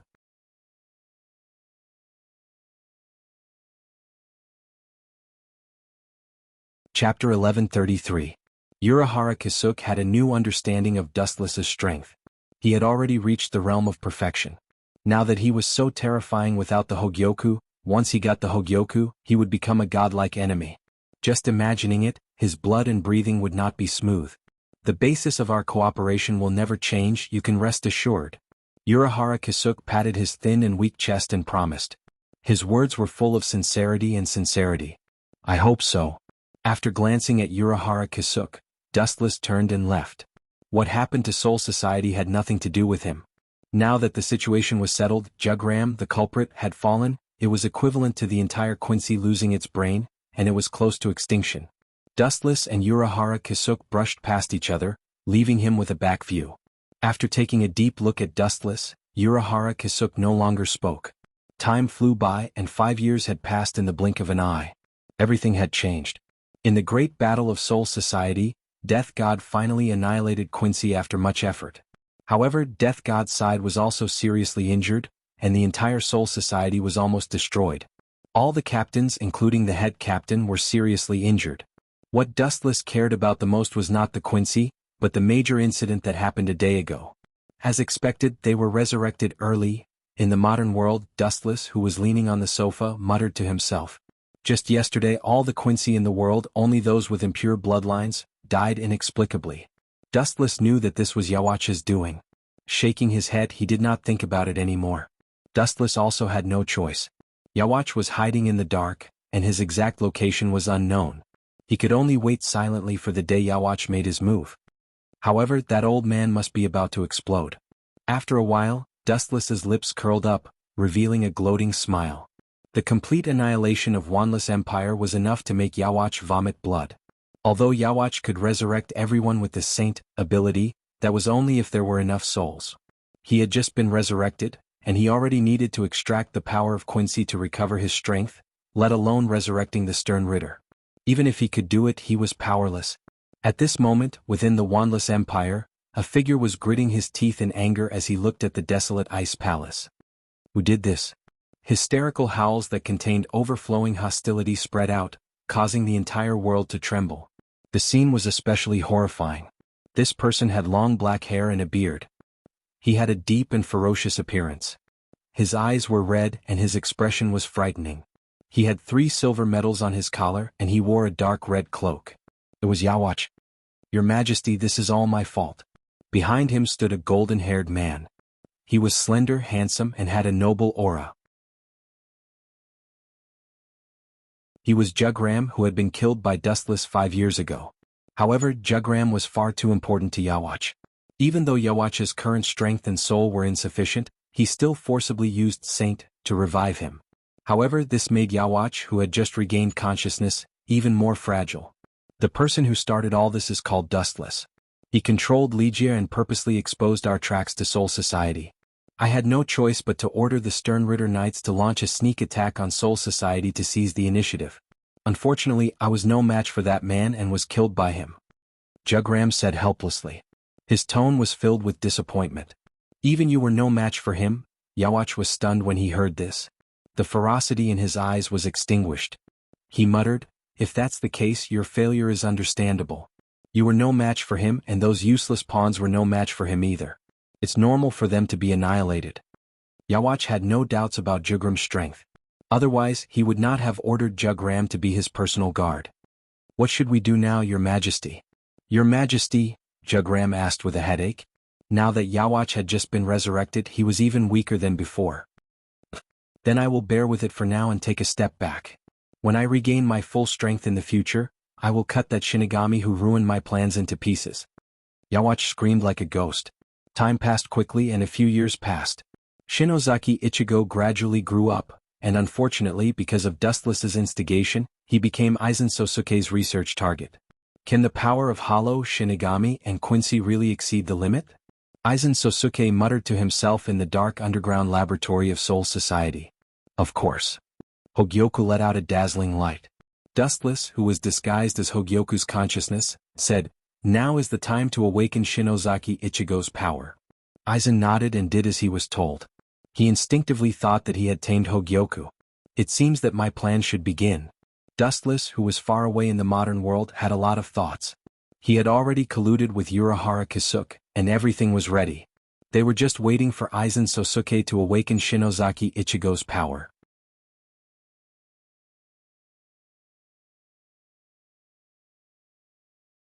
Chapter 1134. Over the years, Dustless disguised himself as Hogyoku's consciousness and often bewitched Aizen, and many impossible things became possible. As a result, Aizen was led by the nose by Dustless without knowing it. There is no suitable candidate for the Shinigami in the modern world. In the dark laboratory, Aizen observed Soul Society through the crystal screen, and from time to time he would choose a suitable Shinigami. Let Rukia go. After a while, Dustless disguised himself as Hogyoku's consciousness said. Aizen heard this, and a young girl immediately appeared in his mind. He frowned and said, "She seems kind. If she's not the Hollow's opponent, it would be bad." "It doesn't matter." Hogyoku's consciousness explained, "I think she's just right. She has a kind heart. If it's someone else, they might not lend the power of Shinigami to Shinozaki Ichigo." "You're right, I neglected it." Sosuke Aizen nodded and agreed with Hogyoku's idea. He immediately went to Central 46 to give orders. The modern world in the villa he robbed. Dustless looked at the star badge in his hand. The quality was exquisite, shining, and filled with a special power. It looked very mysterious. This was the star badge that Quincy used to steal the Shinigami's Bankai. Jugram left me something good. I thought I would need to use the system to steal Captain Yamamoto's Bankai, but it seems that I don't need it anymore. Dustless looked at the star badge in his hand and smiled viciously. Once he took the Bankai, it would be a huge blow to him. The strongest Shinigami was only in name. At the same time, 3 days later, Rukia came to Kozaku as Dustless expected. Aizen deliberately magnified the hollow to get close to Ichigo, and Rukia, who detected the presence of the Grand Hollow, gradually approached the Kurosaki family. Dustless hid in the dark and silently observed this scene. Eo. The hysterical roar resounded through the sky. Shinozaki Ichigo, who was born with strong spiritual power, immediately noticed this abnormality. He saw the invading great void through the window and quickly ran downstairs. "Is that Kurosaki Ichigo?" Dustless thought to himself as he hid in the alleyway, revealing half of his face. An orange-haired youth came into view. His appearance and temperament were ordinary. The first impression he gave others was that he was asking for a beating. No wonder this brat always attracts a group of people to beat him up. Dustless pursed his lips. The first impression that Kurosaki Ichigo gave people was that he was a delinquent and very arrogant. Puchi. The grand voids that rushed over were obviously not a match for Rukia, and they were all cleansed in no time. Dustless could not help but be stunned by her straightforward manner. That idiot Sosuke Aizen. The current Ruki is no longer the same as before. Her slash and transient steps have improved tremendously. Dustless frowned. If this continues, the chances of awakening Kurosaki Ichigo's death god power will be 0. Kakaka. The void behind him suddenly exploded, and a powerful grand voids came out from it. Dustless deliberately opened the black cavity and released the grand voids to besiege Rukia. Until she was exhausted. Boom boom boom. A large Jillian came out from it and a giant flash came out from its mouth. The dark sky was dyed red, and it was filled with a demonic luster of destruction. The target was not Rukia, but Kurosaki Ichigo. This damn Jillian just doesn't listen to me. Seeing this, Dustless's heart sank. He looked at Rukia who was wiping her sweat, and his heart fell to the bottom. He was sure that Rukia would not be able to withstand Jillian's void flash. She was too immature now. Whoosh whoosh whoosh. Dustless was pondering, and a giant flash came down and blasted towards Kurosaki Ichigo. Seeing such a scene, Dustless could not help but feel nervous. After thinking for a while, he decided to help Kurosaki Ichigo. This kid was too important now and he could not die. Dustless's pupils spun rapidly, and he suppressed his pupil power to the minimum, and focused on the falling void flash. Mahabharata. An undetectable repulsive force spread out, and the void flash was blown away. Its trajectory was suddenly changed and it smashed towards the other side of the street. Coincidentally, a good-looking middle-aged woman was carrying vegetables home. What's going on? Kurosaki Ichigo was shocked, and he instinctively looked at the direction where the void flash fell. After seeing the middle-aged woman, his face changed and he used all his strength to shout, "Go away, Mom." Dustless was stunned by Kurosaki Ichigo's deafening voice. Mom? Dustless opened his eyes wide, and while everyone's attention was on the void flash, he floated in the air and saw a female figure in the direction of the void flash. Kurosaki Manori was taken away by Dustless, and now this Quincy's mother's surname was also Kurosaki. Boom boom boom. The falling void flash mercilessly hit Kurosaki Ichigo's mother, taking her life. Her whole body turned into a charred corpse in the middle of the street. Her heart had completely stopped, and she was burned beyond recognition by the void flash. It's really an accident this time. When I came there was no one there. Dustless was speechless and he was sweating profusely. Such a huge mistake was beyond his expectations. Who would have thought that such an accident would happen for a small matter? He subconsciously looked at Kurosaki Ichigo, and his face changed.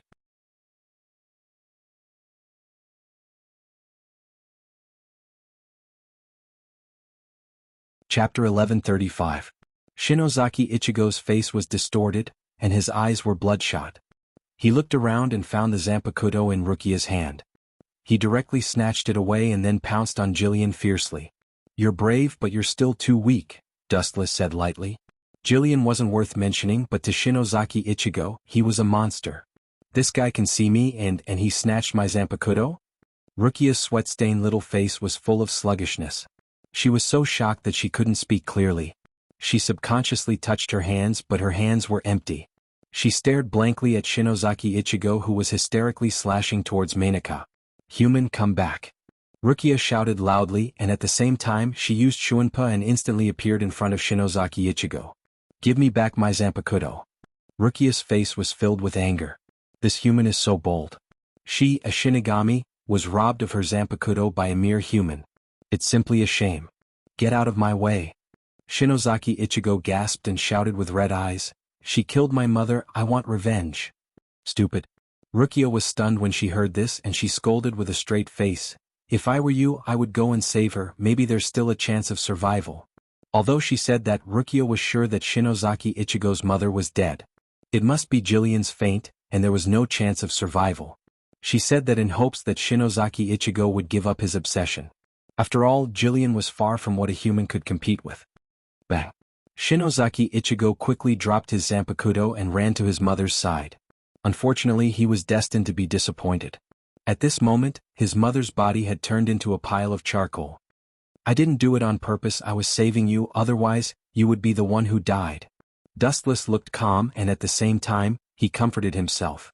"This guy is really something, he actually threw my Zanpakuto on the ground." "Forget it, it doesn't suit your taste." Pouting her small mouth, she glared at Kurosaki Ichigo with dissatisfaction. When Rukia turned around, a violent wind suddenly came, and she was caught off guard and was blown away. Bang! Rukia's petite body was smashed against the wall. Her face was as pale as snow. She looked at the approaching Jillian and wanted to stand up, but her terrible physical condition made her unable to move. "Ao ao ao!" The heart-wrenching roar came again, and Shinozaki Ichigo's body suddenly shivered, and he ran to Rukia's side and picked up the cold Zanpakuto again. Holding the knife, his mind was filled with only one voice: chop the monster in front of him into pieces. "Not bad." Rukia gave a rare compliment and then sighed heavily. "I'm deeply sympathetic to your mother's plight, but I have to remind you that humans are still humans. They can't fight against the greater void, especially this kind of Jillian." "I don't care. I have to kill him and avenge my mother." "I don't care even if I have to sacrifice my life." Shinozaki Ichigo roared hoarsely and his body was trembling. "He actually has the resolve to perish together with us." Hearing this, Rukia's gem-like eyes flashed. She felt the constantly collapsing ground, and looking at the source, the unconscious Jillian was close at hand. "If you want to kill him, it's actually possible, but I'll lend you the power of the Shinigami to fight against him. It's finally finished. There are still so many variables." In the distance, Dustless, who heard this, breathed a sigh of relief.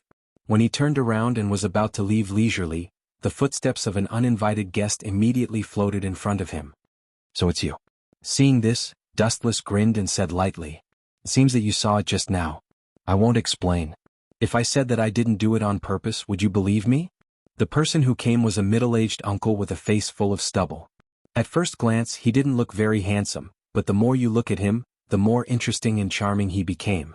This person was the former captain of the 10th Division, now called Shinozaki Ichigo. If I trusted you, I wouldn't have brought him here. Shinozaki Ichigo's face was expressionless as he waved the tachi in his hand. His actions explained everything. That's true. I've wasted my breath. Dustless stopped talking and pointed at Shinozaki Ichigo's situation. If I were you, I'd go and save my son first. Otherwise, if he dies, your Shiba family will have no descendants. But I'll help you adopt your 2 daughters. Dustless's lips curled up high. It was hard not to think that he was as cunning as a fox. You're looking for death. Hearing this, Shinozaki Ichigo's killing intent rose. His family was his reverse scale, and Dustless took away his wife's life just like that. Now he wasn't even going to let go of his daughters. How could he remain calm? How could he swallow this insult? Whoosh! A cold light came towards him. Shinozaki Ichigo's speed was unimaginably fast. How surprising. You're still so fast even after losing the power of the Shinigami. Your battle consciousness hasn't been destroyed. Dustless's eyes rippled as he spoke calmly. In an instant, Shinozaki Ishin, who was holding the hilt of his sword with both hands, pounced forward. His arms exerted force, and the moment the white light came down, Wuxia grabbed the sword god and threw Shinozaki Ishin away. Crack, crack, crack. Many cracks appeared on the wall. Shinozaki Ichigo's expression was ugly as he sank into the cracks. He looked at Dustless with determination. This is spiritual pressure? You should have lost the power of the Shinigami. Frowning, Dustless locked his gaze on Shinozaki Ichigo. After sensing carefully for a moment, he quickly realized that something was wrong. This didn't belong to the Shinigami.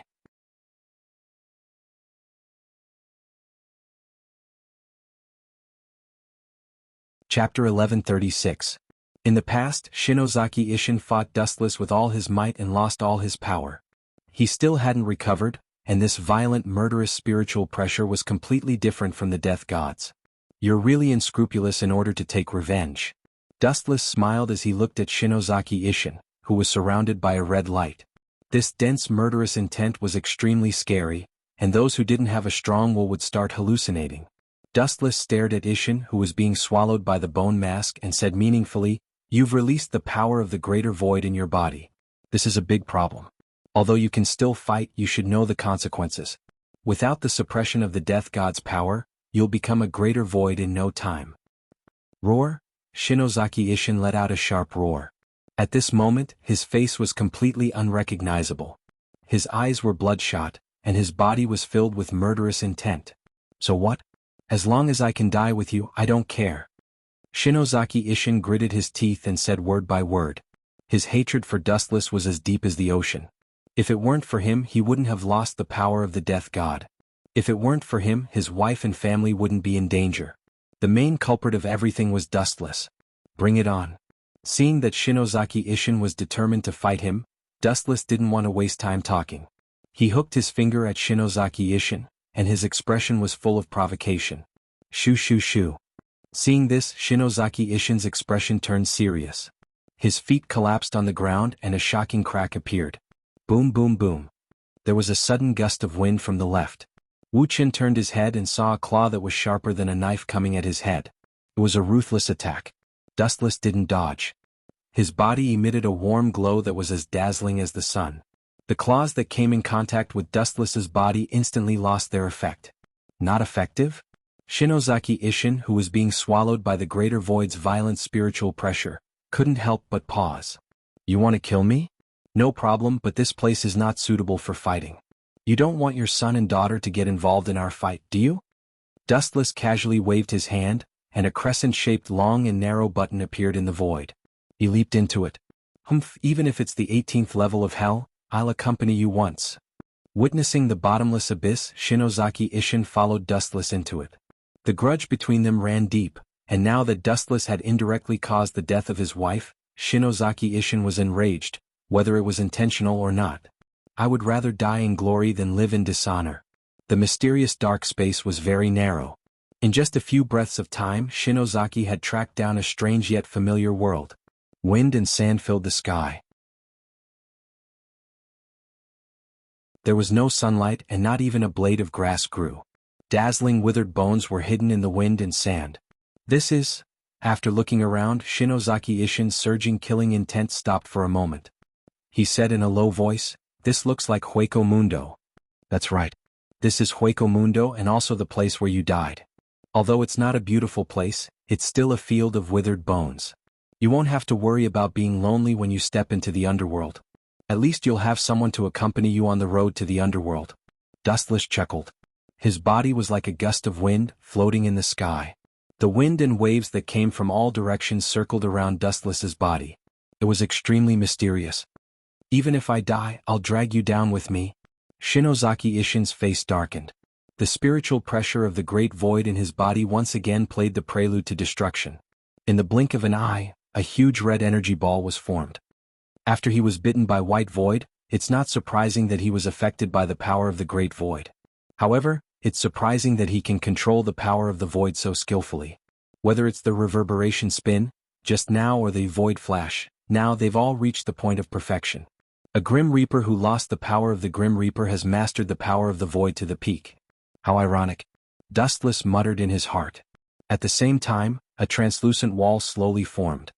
Binding path number 81, sky shattering. The red light illuminated the entire world.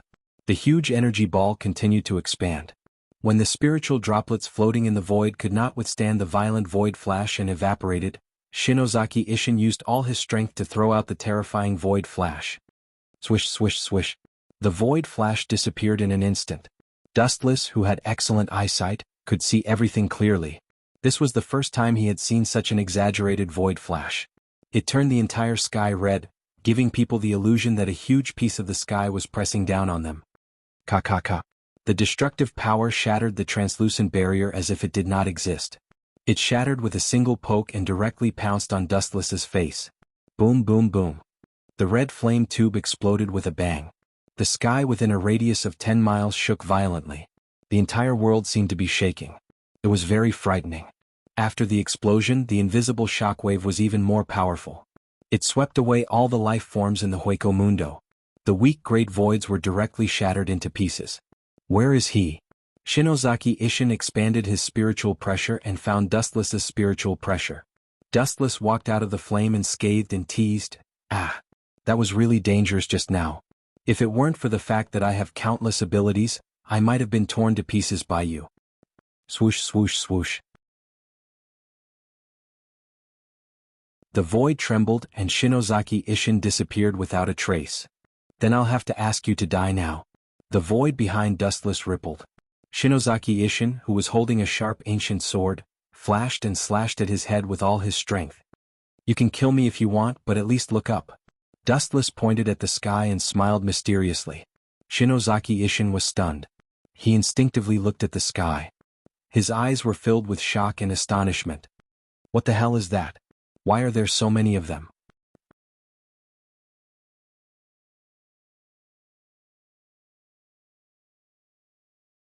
Chapter 1137. Shinozaki Ishin stared blankly at the mysterious redwood falling from the sky. He couldn't help but stare blankly. The huge amount of wood and the area they covered made his heart skip a beat. Even his hatred for Dustless had lessened because of these things that appeared out of nowhere. There are so many pieces of wood and they cover the entire sky. How did this guy get them? Shinozaki Ishin's eyes widened. He was so shocked that he even forgot about Dustless in front of him. Suddenly he smelled the scent of death and shuddered.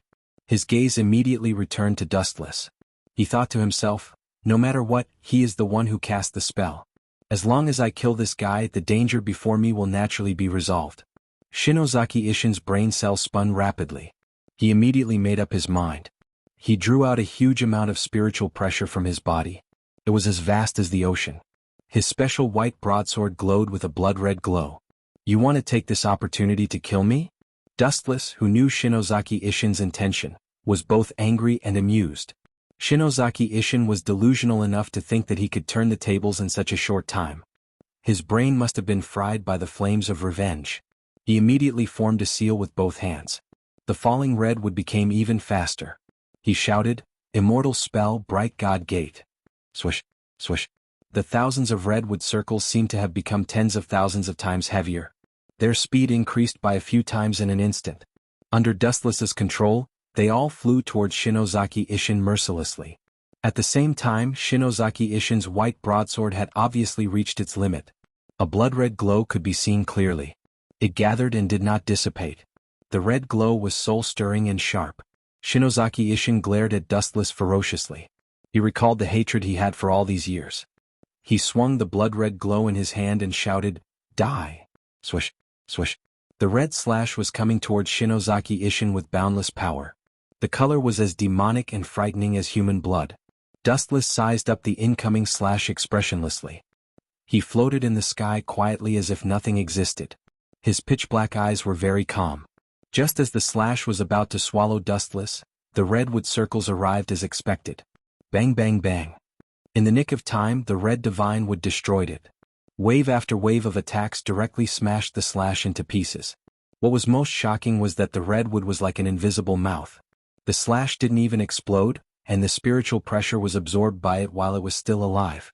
This gulp. Even with Shinozaki's strong mentality, he could not help but sob. Shock replaced the weathered look on his face. This thing can absorb my spiritual pressure? Shinozaki growled absent-mindedly. His words were filled with astonishment. Looking at his dazed expression, it was as if his worldview had collapsed, and his thoughts were in a mess. You should thank me for taking a fancy to your son. After a long time, ripples spread out in the boundless sky. Dustless's voice gathered beside Shinozaki Ishin's ears and lingered for a long time. After all, he's the most outstanding test subject. His future achievements will far surpass yours. Dustless was very confident, with an expression that said, "You should thank me." Roar roar roar. The unique roar of the great void erupted again. Shinozaki Ishin's eyes gradually lost the wisdom that a human should have, replaced by endless killing intent and hatred, as well as many negative emotions. Shinozaki Ishin knew that he did not have much time left. If he did not take care of Dustless quickly, he would fall into the void and completely lose his humanity. Void flash. The red flash swept across, carrying with it Shinozaki Ishin's anger and hatred. The scene was spectacular, and the thick beam of light almost covered the entire sky. You reckless thing. I wanted to let you live a little longer, but you're so untactful. Since you want to die so badly, I'll send you to the netherworld immediately to reunite with your wife.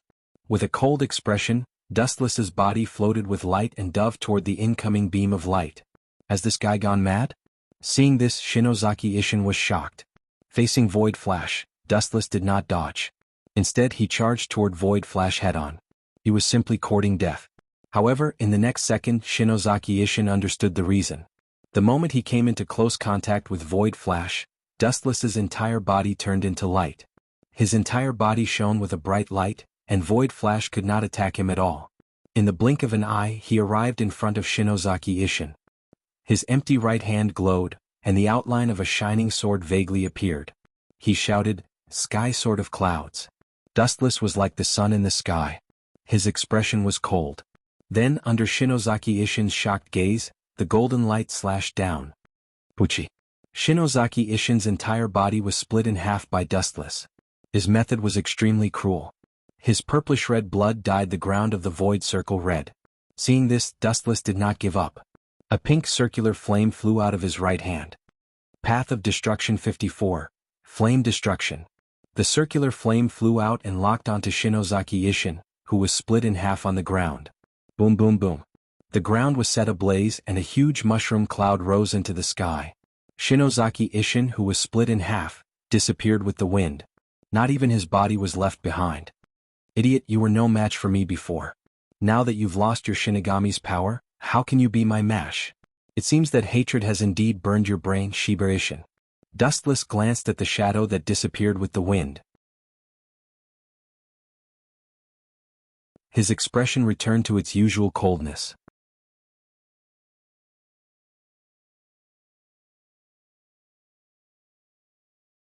Chapter 1138. Dustless opened the door to the modern world and stepped into it. Just as he was about to leave Hueco Mundo, he felt a gust of wind behind him, followed by a sharp pain in his heart. Puchi. The ice-cold long saber minced Dustless's internal organs, ending his life in an instant. He turned his head around and saw Shinozaki Ishin in perfect condition. "You bastard, you should be dead already." Dustless clenched his teeth and stared at Shinozaki Ishin with bloodshot eyes. "And, this is?" He opened his eyes wide and looked at the katana in his chest. It was obviously not the katana that belonged to Voids. It was a zanpakuto from head to toe. "Impossible, you should have lost the power of the Shinigami. How can you still have a zanpakuto?" Dustless exclaimed. His tone had lost its usual calmness. God's plan is better than man's. I did lose the power of the Shinigami to escape from you. But I also regained another power." Shinozaki Ishin smiled and said, "I did lose all my power at that time, but because of the Void I regained my power. The power of the Shinigami and the Void have both returned." "The Void?" Hearing this, Wu Chen's face sank. His eyes flickered as he said, "You mean the Void created by Aizen Muzu? The one created with the soul of the Shinigami as the foundation? So it was Void White." Dustless understood how Shinozaki Ishin regained the power of the Shinigami. Because Void White was able to use the power of the Shinigami, Shinozaki Ishin, who fused with Void White, naturally obtained the power of the Shinigami and the Shinigami. "I underestimated you. You purposely hid the power of the Shinigami just to bait me?" Dustless suddenly understood Shinozaki Ishin's intention. He cursed himself for being careless. "That's right." Shinozaki Ishin nodded and said, "I fought with you before, so I know how scary you are. That's why I had to find another way to deal with you." "So you were faking everything just now?" Dustless asked in a hoarse voice. "There's nothing I can do about it. The reason is that you're too terrifying." Shinozaki Ishin sneered, and the spiritual pressure that belonged to the Grim Reaper in his body surged again. "Thanks to you, I've obtained the power of the Grim Reaper and the Void, which is commonly known as the Mask. I've also been fortunate enough to obtain the ability of enhanced regeneration. I underestimated you." Lowering his head, Wu Chen confessed to this without hiding anything. "Of course. Don't think that you can kill a former captain so easily." Shinozaki Ishin's spiritual pressure rose rapidly, and his entire body was filled with a scorching aura. He roared, "Don't think that this is the end." Buzz buzz buzz. As soon as Shinozaki Ishin finished speaking, the ground began to tremble, and a giant blade-shaped flame appeared on the ground. 96 of the Tao of Destruction, 1 blade cremation. The gigantic blade-shaped flame pulverized the soft sand. An unprecedentedly gigantic blade of light instantly rose from the ground. Sensing the terrifying temperature that could even melt the sky, Shinozaki decisively pulled out his blade and retreated. Boom boom boom. The flaming blade exploded, evaporating the remaining spiritual droplets in the air. An incomparably thick pillar of fire rose from the ground into the air. It was a shocking distance of a few hundred meters. This should be the end. Seeing this, Shinozaki Ishin heaved a sigh of relief. Sensing the disappearance of Dustless's spiritual pressure, he smiled in relief. His long-cherished wish of many years had been fulfilled. The shackles that bound his body also disappeared, and his body felt exceptionally light. What is that? A blinding golden light suddenly swept across the sky, so bright that Shinozaki Ishin could not open his eyes. Within the flames, a gigantic figure appeared. The golden figure was as majestic as a mountain peak, reaching straight into the clouds. It was covered in heavy armor that looked ancient. The 2 golden katanas on its waist were dozens of meters long, and it sent chills down one's spine. Especially the ferocious Tengu armor, it made one shudder in fear. What the hell is this?" Shinozaki Ishin muttered to himself in disbelief. He tensed up, and he could acutely sense a murderous aura locking onto him. The boiling murderous aura made him feel as if he had fallen into hell. "It is impressive that you are so smart." A cold and magnetic voice came from the top of the monster's head. Shinozaki raised his head and looked over. What he saw was Dustless. His expression was cold, and his shining eyes were filled with admiration. He seemed to admire Shinozaki Ishin's intelligence. It was not easy to achieve this. How is this possible? I should have crushed his internal organs. How is he still alive? And he is completely fine. Shinozaki Ishin's face was extremely pale, and his hands that were holding the zanpakuto were trembling. Clang. A loud explosion attracted Ishin's attention. Kensusanu's perfect form pulled out the blade of his katana, and a golden light swept out from the tip of the katana. Shoo shoo shoo. The chilling wind from the katana killed Shinozaki Ishin, and it covered the sky and shattered the earth. A crack that was dozens of kilometers long appeared on the land of Hueco Mundo. Shinozaki Ishin was chopped into pieces, and there was nothing left of him. Why aren't you using super regeneration now? Idiot. Dispelling Consusanu, Dustless sneered. The chilling wind from the katana still had some characteristics, and it was impossible for Shinozaki Ishin to continue creating something out of nothing. Crack crack. Dustless opened his mouth again, and just as he was about to leave, the sky distorted, and an unexpected figure appeared. It's you, what's the matter? Dustless asked coldly, and his face was filled with confusion. After living in the modern world for a few years, he had a lot of interactions with the person in front of him, and they were in a relationship where they used each other.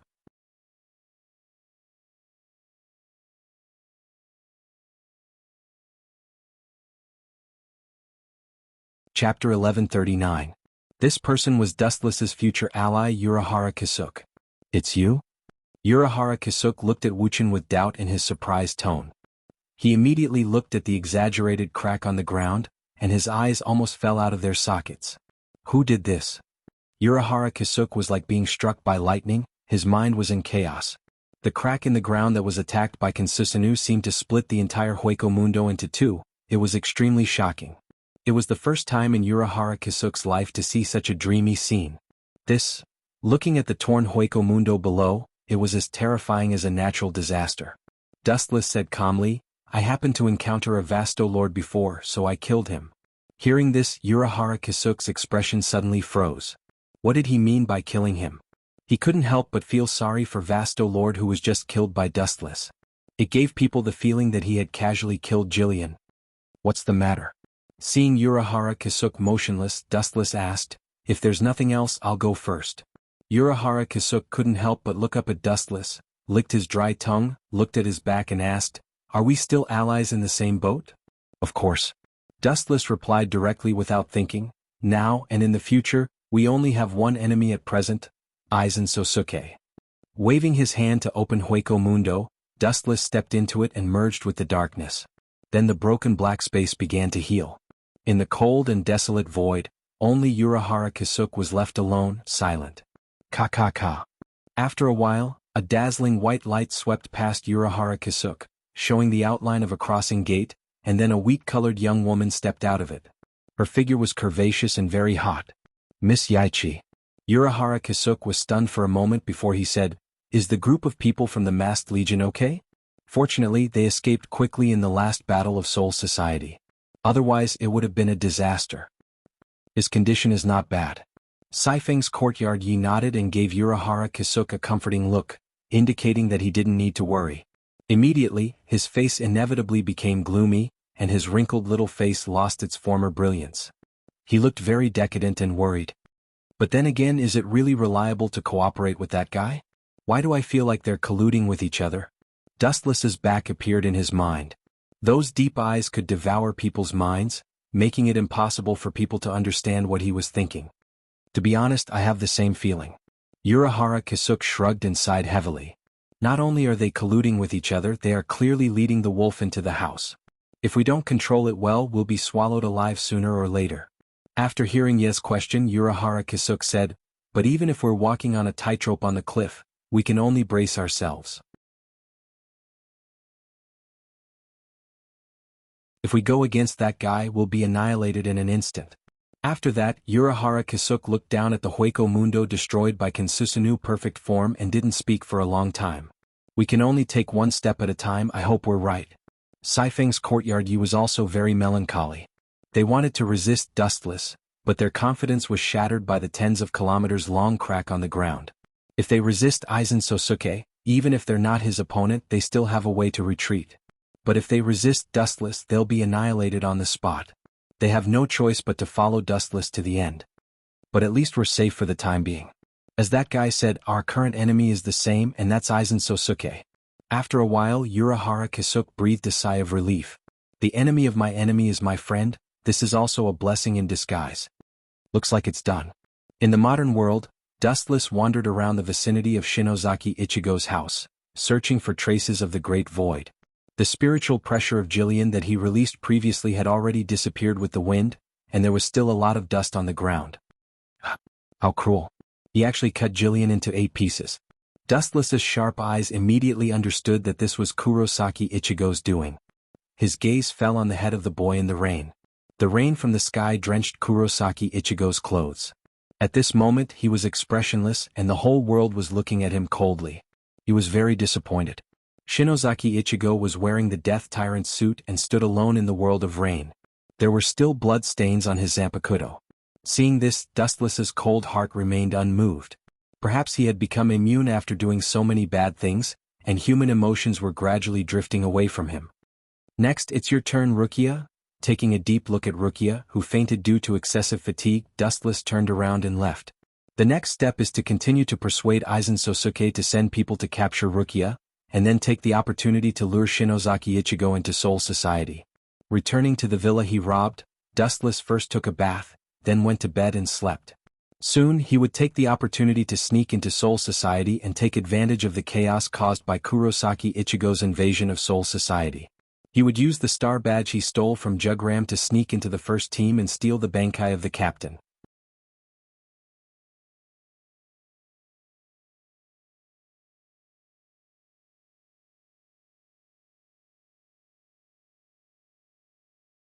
Chapter 1140. Soul Society Central Room 46. This was where Sosuke Aizen frequented. He used a special channel to monitor the place he wanted to monitor. Phew, looks like it's finally done. On the LCD screen, Sosuke Aizen looked at Shinozaki Ichigo with a satisfied smile. It's not done yet. The surface of the Hogyoku flashed with light, and Dustless disguised as its consciousness continued. We still need to lure that idiot Shinozaki Ichigo to Soul Society. That's right. Sosuke Aizen nodded, then touched his eyes and whispered, "Leave this to Kichiki Byakuya. If he knows that Rukia passed the power of Shinigami to Shinozaki Ichigo, he will be furious. Yes, he is the kind of person who cares about his reputation. He will be eager to capture Rukia, but there is no need to expose the news in advance. At least let Shinozaki Ichigo get used to the power of Shinigami." Dustless disguised as Hogyoku's consciousness said. Makes sense. Time flew and in the blink of an eye 10 days had passed. In the dark central room 46. Everyone, Kichiki Byakuya looked around at the sages with no expression. Perhaps because they were all nobles, there was a rare touch of vitality in his tone. He asked in confusion, "Why did you call me here? What is it?" Rukia lent the power of Shinigami to a mere human. As the patriarch of the Kichiki family, you should give us an explanation. A sage said sternly. This is a big problem. Another sage also chimed in, she must be arrested immediately and sentenced to death. That's right, that kind of person is a disgrace to Soul Society. A large group of sages began to attack Rukia. Their voices were as harsh as flies, and it echoed in Kichiki Byakuya's ears for a long time. Does anyone have any evidence? Shimubaya asked calmly as a strange glint flashed across his eyes. Of course. On the huge square crystal screen, the scene of Rukia inserting the Zanpakuto into Shinozaki Ichigo's body flashed, and all the power of Shinigami was transferred. Kurosaki Ichigo also transformed and carried a huge Zanpakuto. No problem, I will go and capture him. I will definitely give everyone an explanation. The dignity of Soul Society will not be trampled on by a human. Shimubaya said coldly, his tone decisive, his cold eyes devoid of any human emotions. Goodbye. As soon as he finished speaking, Shimubaya also disappeared without a trace and retreated outside of Central Room 46. Without a doubt, Central Room 46 was wiped out many years ago. Naturally, it was Sosuke Aizen who secretly controlled it. This self-righteous idiot. Outside Central Room 46, Dustless quietly stared at Kumubaya's back. He despised him in his heart before heading to the first squad's quarters. After being a captain for a while, Dustless was quite familiar with Soul Society's location. A few minutes later he arrived at the first team's quarters. Defense seems to be very lazy.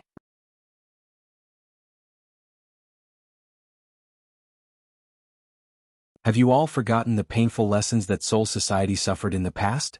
Observation haki vaguely swept through everyone. The members of the first team looked very lazy, all of them were listless. Glancing at everyone, Dustless stepped into the team house of the first team. His body turned into a gust of wind. These people with low strength simply thought that a gust of wind swept past. Who is it? Stop. The thunderous roar went into Wu Chen's ears, which made him temporarily lose his sense of hearing. His ears were buzzing. Who are you? You dare to break into the first squad, you have guts.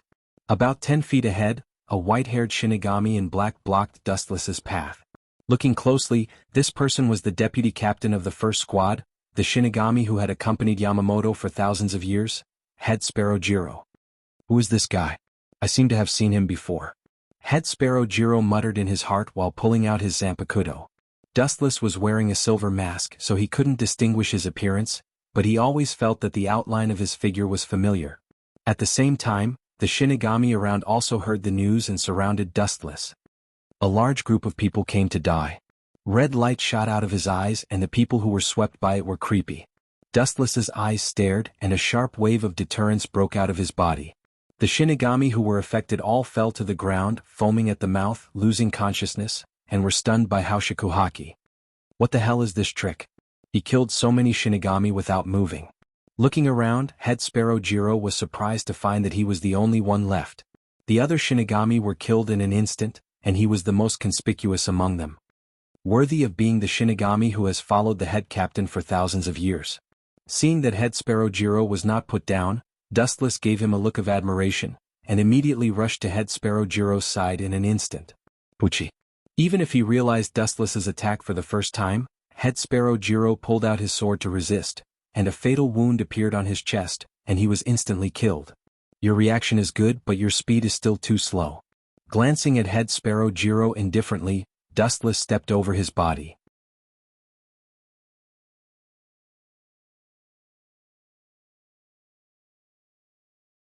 Chapter 1141. Even though Jiro was a vice-captain, he had followed Yamamoto for nearly 1,000 years, and he was also a rare genius. It took him only 30 days to learn the Bankai, which showed his extraordinary talent. But these were all just fancy for Dustless. The difference between them was too big. Huh. You didn't die. You are really tenacious. In fact, you can avoid the disaster by lying down quietly. Suddenly feeling that his right foot was caught, Dustless turned his head and happened to see Jiro, who looked pale but refused to give up. Even though his chest was bleeding and his ribs and heart were exposed to the air, he still refused to let Dustless go. This courage was worthy of respect. Since you want to die so much, I will fulfill your wish. The golden broadsword was raised again, and when he was about to cut down, looking at Jiro's determined expression, Dustless suddenly put down his hands. Of course, it was not because he was influenced by Jiro. TSK. Vice Captain of Sparrow Tribe, I want to thank you. Because of you, I suddenly thought of a good idea. His eyeballs were rolling, glowing with bright colors. What are you going to do? Being stared at by Dustless's shining eyes, Jiro was also a man who had lived for thousands of years. Seeing Dustless's cunning eyes, he smelled a strong sense of crisis. Suddenly he felt that it would be better if he died. What am I going to do? You will know soon. Regardless of how Jiro struggled, Dustless picked him up and went straight to the team house that was usually used for the captain's meeting. Strange, why is my right eye twitching recently? Looking at the picturesque scenery of Seoul society in the distance, Yamamoto frowned slightly. His body, which was leaning on a crutch, looked particularly old under the sunset. Whoosh whoosh whoosh. A burst of wind came at a fast speed. Yamamoto's puzzled expression suddenly disappeared, and his eyes were filled with murderous intent. How dare you break into the first team? Who are you? Yamamoto said sternly. Combined with the scars all over his head, he was extremely imposing. Sparrow Tribe. Staring at the figure in the mysterious man's right arm, Head Captain Yamamoto's eyes almost popped out of his sockets. He almost roared, "Put down the person in your hand before you completely anger me." The veins on Yamamoto's forehead bulged as he shouted in a low voice, trying his best to conceal the flames in his heart that could burn the sky. Boom boom boom. The blazing flames roared, and the temperature of the entire 1st Division's quarters rose by several hundred times. However, they did not dare to approach Dustless, or rather they did not dare to approach Minister Jiro. The flowing fire edge didn't differentiate between friend and foe. Yamamoto is already old. I'm afraid that when he suppressed me, he might not have been able to exert the full power of Ryujin Jaka.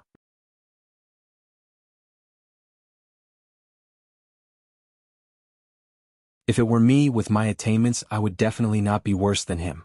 Dustless's heart almost jumped out of his chest as he looked at Ryujin Jakuhuo with fiery eyes.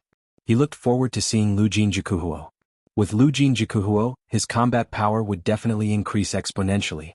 Apart from Spirit King Yamamoto's Lujin Jakuhuo was the only thing that could make Dustless interested. The Star Badge of Annihilation. It seems that only when the Death God uses Bankai can it be taken away. Head Captain Yamamoto will definitely not use Bankai so easily. The temperature of Zenka no Tachi will slowly evaporate the water in Soul Society until Soul Society collapses. Dustless frowned as he thought in his heart. That's right. A cunning glint flashed across Wu Chen's eyes. The masked Wu Chen sneered and said, "Immediately release Wu Chen, who was suppressed more than 10 years ago. Otherwise I will kill Chief Keijiro right now." This sentence made Minister Jiro's blood come back to life, and he hurriedly said to the head captain, "Head captain, you must not let that big devil go. Otherwise the consequences will be unimaginable. He alone can fight against the entire Death God."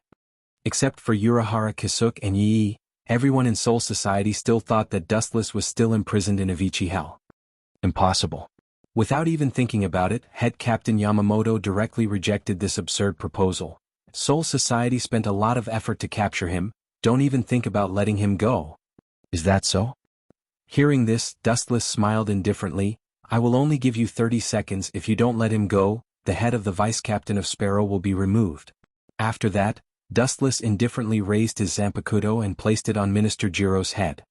This old man will definitely not compromise, so he will only save Jiro at all costs. At such a short distance I have to kill him in one blow. Otherwise Jiro will be the one to die. This old man will most likely be forced to perform decapitation. Only in this way can he kill me with one blow. Dustless sneered in his heart, and slowly took out the star badge that belonged to Quincy. Once Head Captain Yamamoto dared to use Bankai, he will take the opportunity to seize Ryujin Jaka. Sparrow Tribe has followed me for thousands of years, I must not watch him fall indifferently. Head Captain Yamamoto was also struggling in his heart, and his hands holding his Zanpakuto were sweating. After a while, Dustless raised his Zanpakuto and pointed it at Minister Jiro's head, and said indifferently, 30 seconds is up, since you don't agree then he will die. Wait. The head captain suddenly said, "I agree to your conditions, I am willing to release Dustless." Hearing this, Dustless couldn't help but stagnate and said in a daze, "He actually agreed."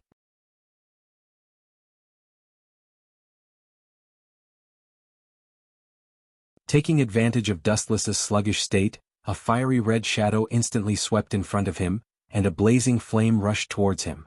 This cunning old man. Seeing this, Dustless's pupils suddenly shrank, and immediately understood that this was old man Yamamoto's stalling tactic, waiting for him to reveal a flaw and choose to attack. Bankai Remnant Flame Tachi.